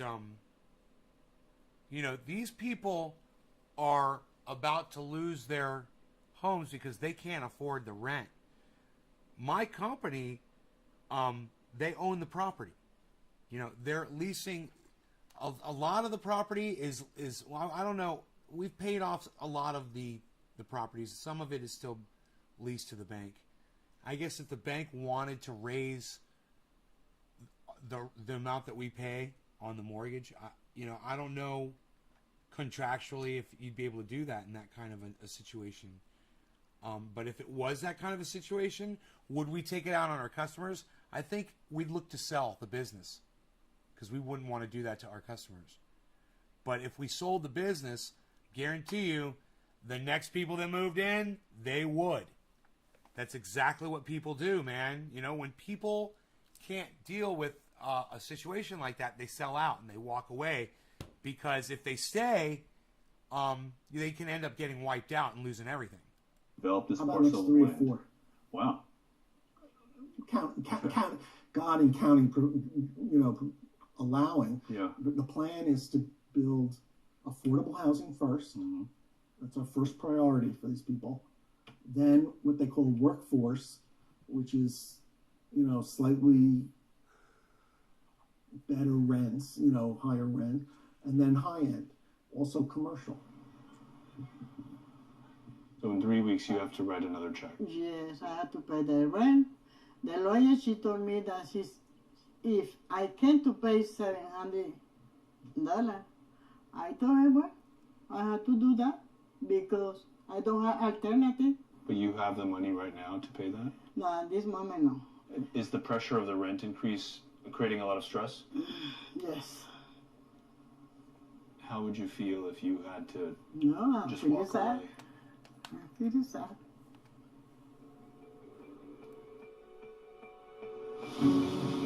When most people think of climate change, Car they salesman. think of stronger storms and rising seas, and figure as long as they don't live directly in the impact zone, they're safe. But those with means will do what they can to stay out of harm's way. In Miami and everywhere else, climate change is threatening to put communities underwater. And today in Boston, the high water returns, submerging parts of the seaport. Crashing storm surge has already flooded this Barrier Island neighborhood with a river of fast-moving water. Oh my God, the truck is sinking. The truck is sinking. Devastating flooding hitting South Carolina has reached catastrophic levels. God, man, that guy on that tree. Dude, you fucking gotta climb that goddamn tree, bro, because the water's gonna keep getting higher. What are you gonna do when it's up to your fucking waist and you're hanging like that? You gotta go up right now, God, that is fucking scary. That is life or death shit right there, bro.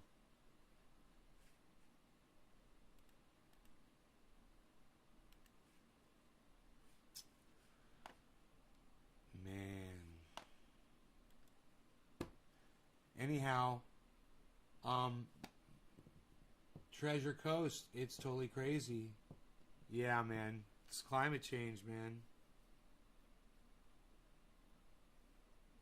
We've got a lot to deal with, man. We got a lot coming up. We're dealing with with a lot this hot season right now, and it's all converging at the same time. You've got a hurricane moving into Florida right now. You've got fires all over the West Coast right now. Any other climate, that's going on in the middle of the country, I'm not aware of. But those birds are on my goddamn raspberries. I gotta put chicken wire over that. It's all contributing to each other. Any other systems that are going on, whether it's rising temperatures, building humidity in the atmosphere from the rising temperatures,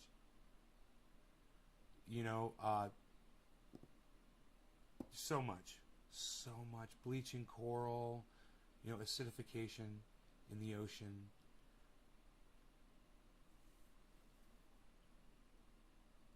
Giant moon-sized asteroid's going to send the weather further off the handle. No, I haven't heard about this thing, Billy. Where is that at? How far away is it? It's going by? Something going by? The size of the moon? How far away?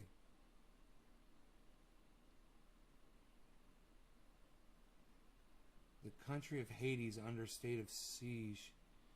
There's a bunch of fighting because they killed the president. Wow, is this going on right now? Is this like breaking news, bro?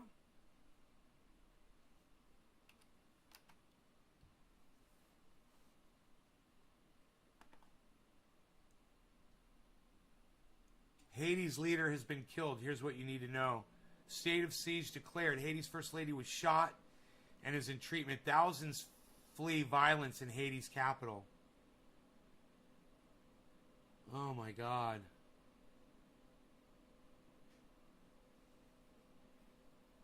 Police identify third person found dead on Georgia golf course.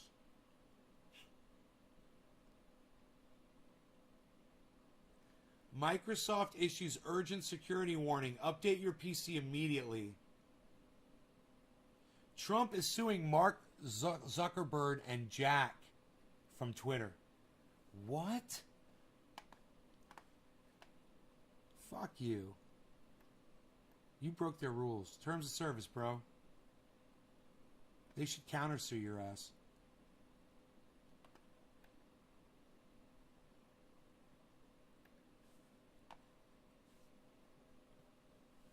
Microsoft is urging Windows users to immediately install an update after security researchers found a serious vulnerability in the operating system. The security flaw, known as Print Nightmare, affects the Windows Print Spooler device. Researchers at cybersecurity company Sang4 accidentally published a how-to guide for exploiting it. Microsoft has issued an urgent warning. It wants... God, shut up, you stupid fucking computer. Oh my God. Users to install their update immediately.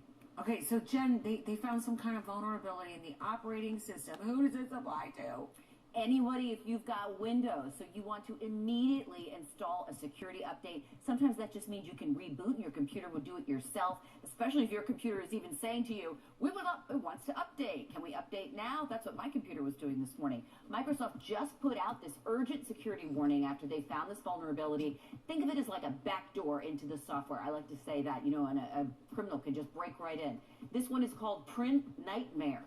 And worse, it sounds like, researchers accidentally published a how-to guide for hackers to get right. This one is called Print Nightmare. And into the software, I like to say that, door into the software. Think of it as like a backdoor into the software. I like to say that, and a criminal can just think of it as like a backdoor into the software. I like to say that, think of it as like a backdoor into the software. I like to say that, think of it as like a backdoor into the software. I like to say that, think of it as like a backdoor into the software. I like to say that. Think of it as like a backdoor. Think of it as like a backdoor into the software. I like to say that, think of it as like a backdoor into the software. Think of it as like a backdoor. Think of it as like a backdoor. Think of it as like a backdoor. Think of it as like a backdoor. Think of it as like a backdoor. Think of it as like a backdoor into the software. I like to say that. Think of it as like a backdoor into the software. I like to say that. It is like a backdoor into the software. I like to say that. It is like a backdoor into the software. I like to say that. It is like a backdoor into the software. I like to say that. It is like a backdoor into the software. I like to say that. It is like a backdoor into the software. I like to say that. It is like a backdoor backdoor into the software. I like to say that it's like a backdoor into the software. It's like a backdoor into backdoor into backdoor backdoor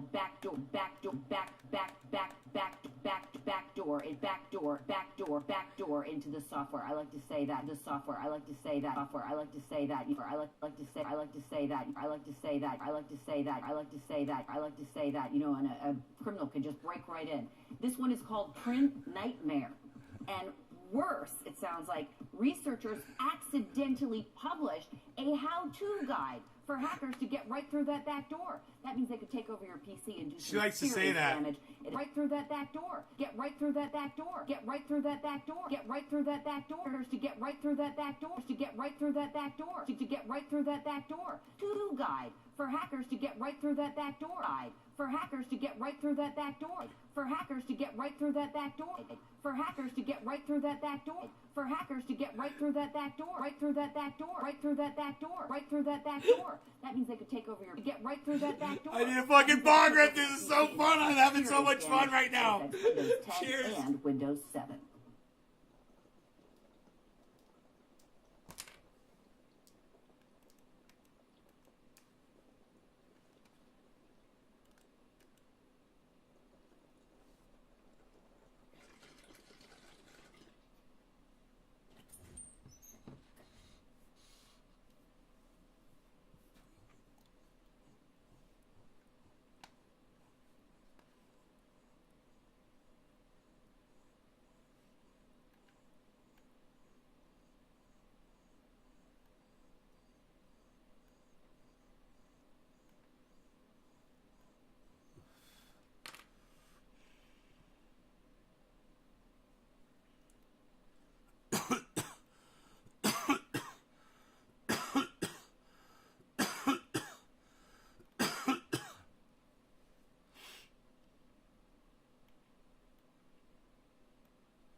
Spare ribs versus baby back ribs.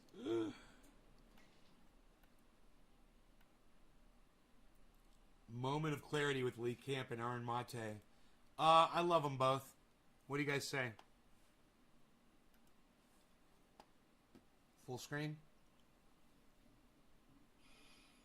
Hey everybody, welcome. Welcome to Moment of Clarity. Please take a second to share this and click the thumbs up and all that good stuff. Got a great show for you today, and I think you know that, so thanks for being here. I appreciate it. For those of you guys who don't know, this is Lee Camp, Government Secrets with Graham Elwood. Lee Camp, redacted tonight. Russian TV, Lee Camp, stand-up comic, friend of this show's. We've interviewed him, and he's told me he'd come back on if I want to have him. I'm also live on Rockfin, rockfin.com/LeeCamp. Oh, and if you donate in the Super Chat or any of that, all of that goes to people who are struggling. We give it all away. So if you donate in the Super Chat, if you donate on Venmo @LeeCamp, or if you donate on Rockfin, all of that goes to people who are struggling, people who need a leg up. And if that's you, you can email commentcensored@protonmail.com. Wait. So for those Wait. Let me ask Billy. Hey, Billy, is it okay if I play Lee Camp, bro? donations, thank you. All right, well, let's get into it. He probably doesn't need much of an introduction because you guys know him. He does great independent journalism. I've referenced his work endlessly on Redacted Tonight and on Moment of Clarity and whatever platforms.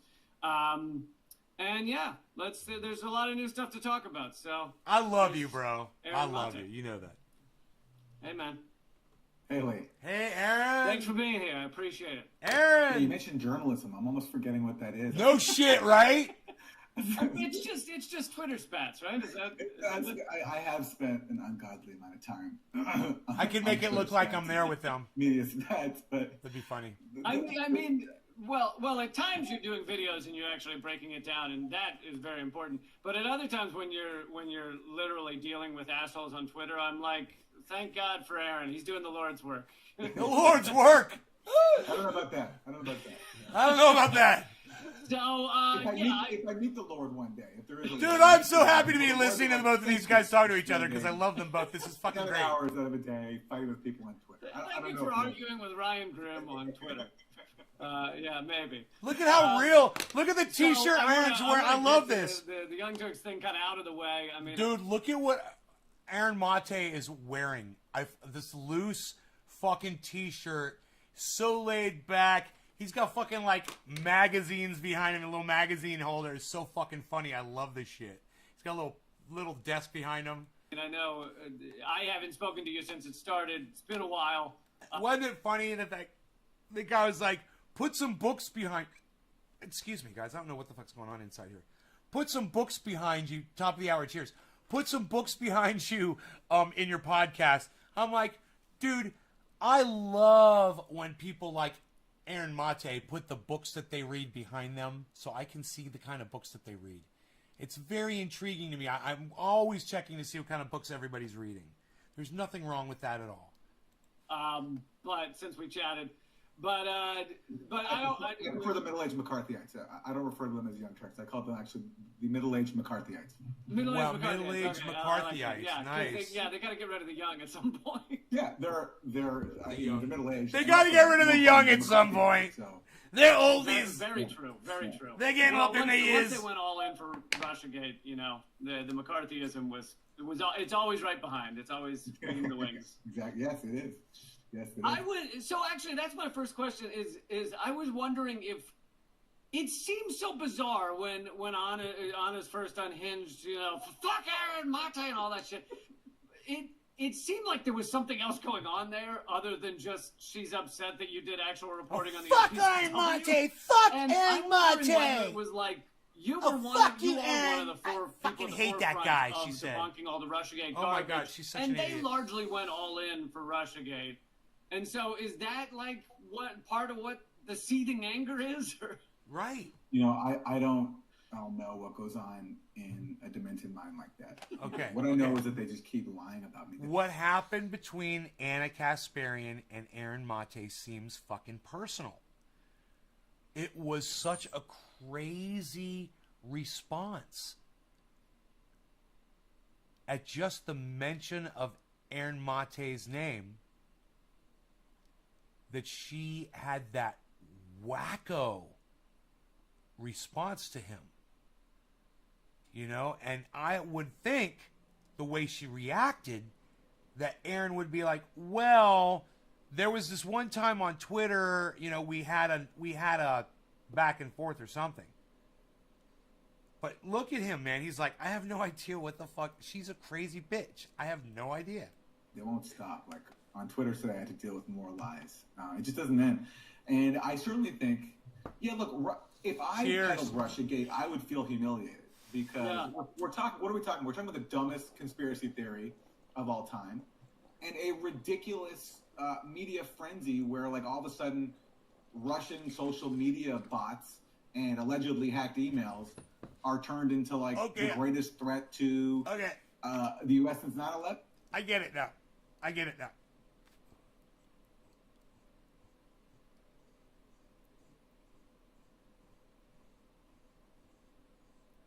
So the Young Turks jumped on the bullshit wagon with the whole Russiagate thing, while Aaron Mate investigated it, debunked it, and got a fucking journalism award for it. That's why Anna's dick is that big.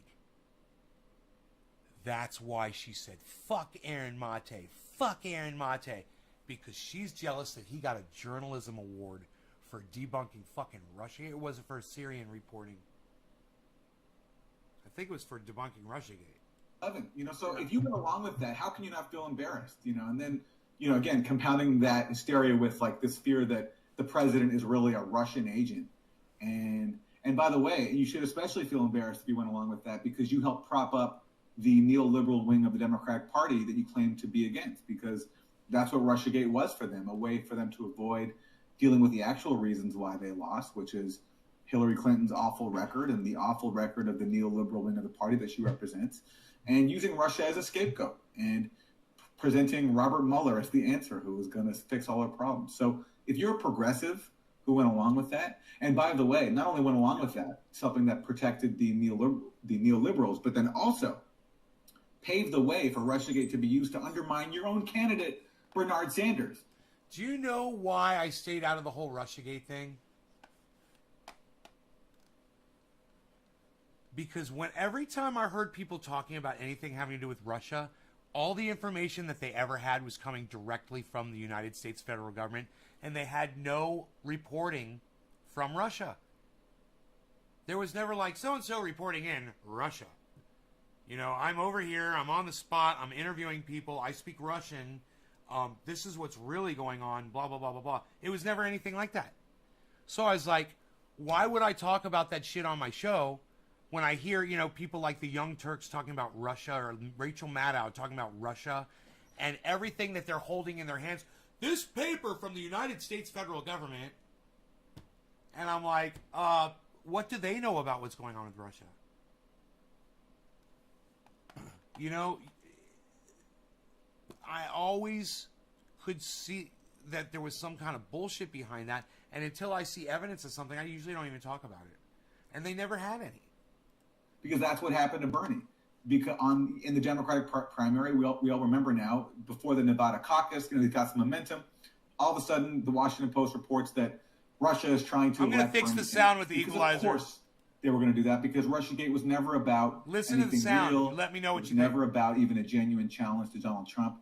It was about preserving the interests and the power of the neoliberals who lost to Trump and the elements of the national security state who didn't see Trump as a suitable steward of the global war machine. So, of course, they're going to use that against Bernie Sanders because Bernie Sanders is also a threat to them.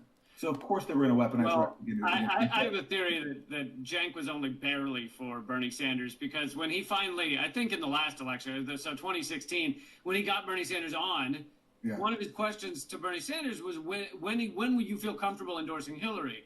And that was like the lead. That ends up being the title of the video. That was everything. And to me, that felt like, oh, he's laying the groundwork for Bernie to drop out, which is not someone that's actually supporting Bernie Sanders. The home of progressives. This is the home of progressives. When are you going to drop out? When are you going to drop out? Look, I never paid much attention to them until this whole thing. I mean, I made fun of them for the Russiagate thing because it was funny. By the way, you know, I even gave money to Cenk's failed congressional campaign. Oh, yeah, that's right. And I did because, you know, I thought at least this guy's for Medicare for all, you know? And even though he's like said all these dumb things, you know, he brought me on once to debate Russiagate, which is better than other Russiagate peddling networks. So I thought, all right, maybe this guy's a little open-minded. Maybe he's willing to change his mind. At least he wants Medicare for all, so I'll give him some money. And then what does he do? He turns around and claims that I'm paid by the Russians, which means, ironically, that if he really believes that, then he's paid by the Russians too. Yeah. I mean, I think like you're saying, I didn't watch much of it either. I hadn't heard that much from them in several years, and so I wasn't paying much attention. But it seems like that at least nowadays they're like putting forward all of the imperialist lines on Syria. Like the latest Richard Medhurst did a good breakdown of their analysis of the Syrian election. And it's all of the imperialist, State Department talking points. Dude, he just brought up Richard Medhurst. That was fucking awesome. In Syria, but then they throw in the caveat, but we're anti-interventionist. And it's like you just spent 15 minutes doing the propaganda of intervention. Yeah, that's become a real fad on the left.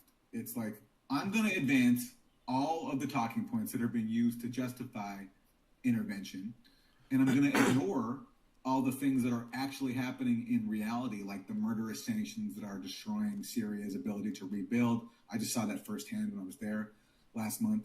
I'm going to ignore the 10-year dirty war, one of the most expensive covert operations in the CIA's history that armed fanatics from around the world, gave them anti-tank weapons, helped leave this country in ruins. I'm going to ignore all that and advance the talking points that are being used to justify ongoing sadism against Syria.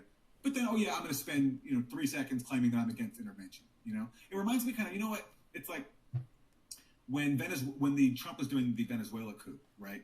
And if you looked at the squad and like the progressive Democrats in Congress, what they were saying, they weren't even really condemning the coup. They were saying, AOC said she had to study it. She had to look into it. Well, she said, she said, siren. AOC famously said, "Come the cops!" To caucus leadership. Everybody freaking out, deferring to Trump because they went along with Trump. But also, to the extent they would be critical or offer something that would sound critical, they would say, "I'm against U.S. military intervention." So in other words, I'm going to come out against something that is hypothetical, not even happening right now, and there's no threat really of the U.S. invading Venezuela, and I'm going to ignore what is actually happening, which is we are imposing murderous sanctions that are targeting the Venezuelan people, preventing it from importing basic goods that it needs to function as a society. And I'm going to also ignore that we're trying to impose this puppet, Juan Guaido, through a coup. And I'm going to instead oppose something that's not even happening, this hypothetical thing of it's so cynical and so cowardly. And so it reminds me now of what the Young Turks do here. It's like they say they're against this undefined intervention, whatever that means. But they don't talk about what the actual intervention has been, which is a 10-year dirty war. And they don't talk about what's going on now, which is the murderous sanctions. So imagine doing a story about Syria, which is under the sound? A criminal blockade. You know, people are really suffering. I saw just a glimpse of it firsthand recently. And instead of talking about that, try to advance this talking point that, about how Syria is held these sham elections, as if that's the issue. It's like a straw man. Look, I have no way to vouch for the credibility of Syria's elections. I'm not an election monitor. Assad won by 95% of the vote. If I had to bet, I'd bet that vote was rigged. But it's kind of like, first of all, it's not our business. Well, and Medhurst had a good point, which the Young Turks and others were saying is like, well, the opposition areas weren't allowed to vote. And it's like, yeah, that's true, but who didn't allow them to vote? The opposition, the people running those areas. So it wasn't like Assad was like, I don't want that area to vote. It was like, Man, Lee's got so much high end. The U.S. end. is occupying a major part of Syria right now, so they can't vote there. Al-Qaeda is also occupying another major province of Idlib, so they can't vote there. The problem is both of their mics are so different. In Europe and in I wish I could vote. switch between. I could probably switch. There I could have an Aaron EQ and a Lee EQ. It'd be awesome. And in Lebanon, people went to go vote, and they got attacked by right-wing mobs. So, and regardless, it's not our business. Syria's system is not our business. Our business is our own system. Yeah. Do we want to claim that our elections are this beacon of democracy when just like Syria, basically, we have the choice between who our rulers decide. In Syria, the candidates are selected, and Assad is the hereditary authoritarian ruler. In our country, who do we have to choose between? See, now it says Arn Mate right there. So we're no different. Arn Mate. And literally, now for Lee, and Jill Stein was literally arrested and chained to a chair in 2012 when she tried to attend the debate. So it's like that's what we do to people that are outside of those two parties. Yeah, and we have to judge. So then for Lee Talks, within its own context. When Lee Talks, we'll do this one for now. Under a Save has its own Lee history, Camp. which is different than ours. So you can't judge every single system equal. You can judge people in the context of their region. And compared to our allies in Egypt, Saudi Arabia, and Qatar, Syria so there's has a Lee lot more Camp, plurality right? in their political system. It's not even So close. we could call it a Lee there was Camp. a long time when Let's go back to dissent in Syria was Aaron's. very difficult and it was crushed. From what I was told when I was there, it's opened up a little. There's Aaron's And EQ. I haven't investigated enough to fully vouch for that, but that's what I was told by people who I trust. So every place has to be viewed in its own context. And again, if we care about authoritarianism in Syria, there's a really easy solution. We can end our own authoritarianism because no Syrian voted for the U.S. to flood their country with billions of dollars worth of weapons and let tens of thousands of fighters come in from around the world. And when that failed, no Syrian voted for these U.S. sanctions that are preventing them from importing food and medicine. So really, actually, and people may disagree with this, but I think it's not even close. The most extreme form of authoritarianism right now in Syria is the U.S. authoritarianism. Because in Syria, that's their own system. That's their own business. It's within their own borders. Our authoritarianism is so extreme that we've decided that we have the right to destroy a country thousands of miles away. And then when that fails, we're going to force their people to suffer. So now we'll go to Lee Camp. If you Camp. wanted to believe every propagandistic line about Assad or about elderly with sanctions. No, Yeah. And by the way, what is also undeniable, which I will not deny. So again, I cannot vouch for this 95% figure. Okay, I'm not an election. It's trying to open it. So this is Windows 10. But this is Windows 10. Every time the fucking video covers up my equalizer, it tries to reopen the equalizer just when I try to see it on that screen. It is so stupid. So I'm moving it off screen so you won't see the EQ anymore, but I'm going to make some more adjustments. It's going to be interesting. You'll hear me flipping EQs. I'm going to change Lee Camp's name to A. Lee Camp, so it's right by Aaron's name, so I can easily switch between them. It's undeniable that Assad has popular support. And you only cannot process that fact if you're a Western chauvinist who doesn't realize that Assad always had a strong base of support, even from the start of this whole thing.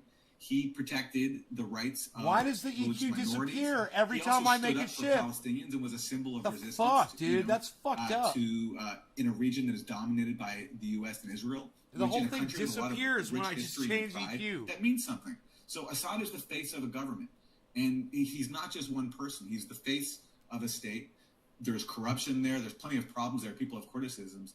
But this idea that Syrians wanted to live under the rule of Al-Qaeda or ISIS or Jaish al-Islam or any number of other I of these clicked sectarian save. death Are you squads sure? is just, Yeah, it's I'm sure. Pure Western chauvinism to deny that. And after they've defeated that, fucking idiots. After a 10-year dirty war, which they defeated, there's a lot of pride in the fact that they won and aren't living under Al-Qaeda right now or ISIS. There's a lot of pride in that. And so Assad, as the face, as the figurehead of the government that won that war, there's undeniably going to be popular support. And I don't know how much of the country it is, but I saw it in large numbers in Damascus, and you can see the footage from other cities too.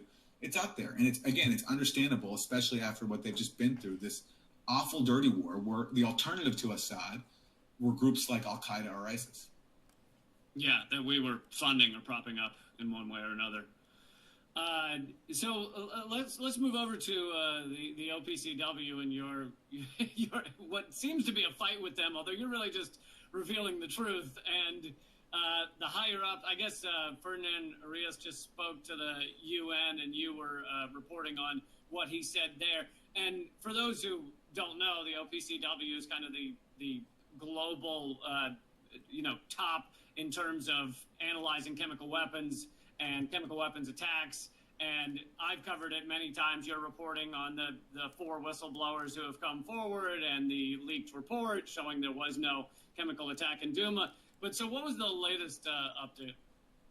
So the latest is that Fernando Arias, the OPCW Director General, he went before the UN on June 3rd.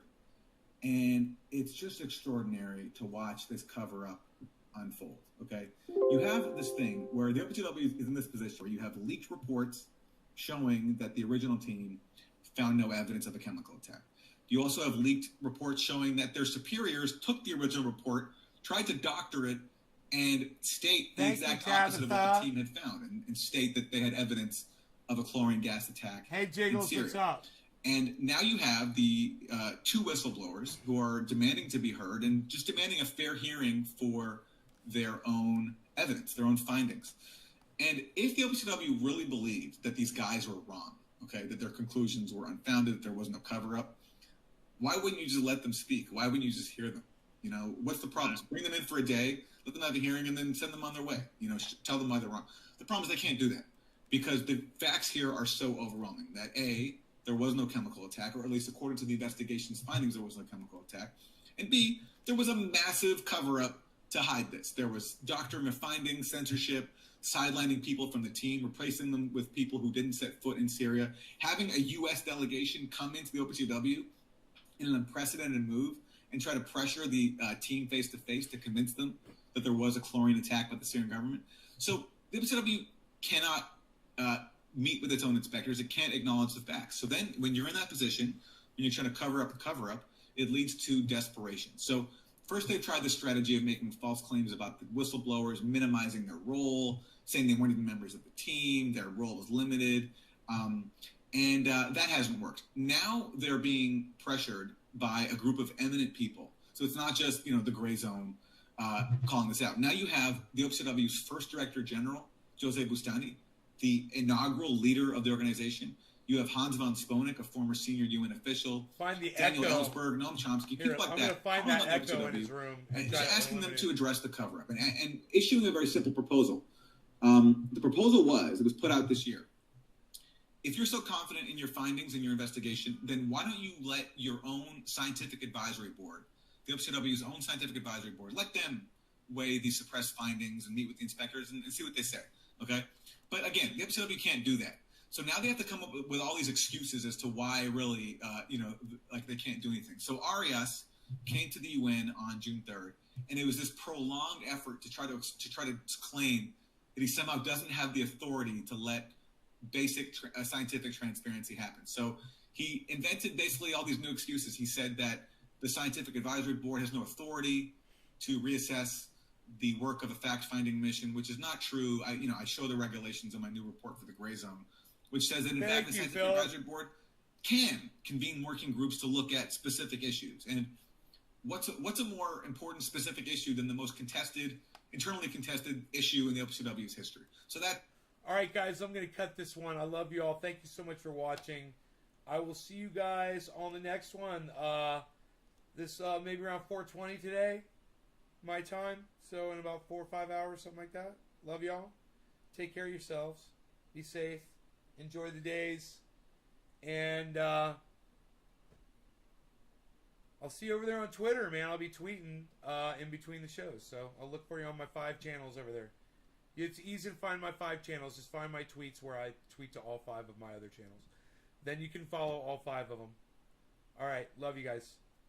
Esteban! Bye, guys. I love y'all.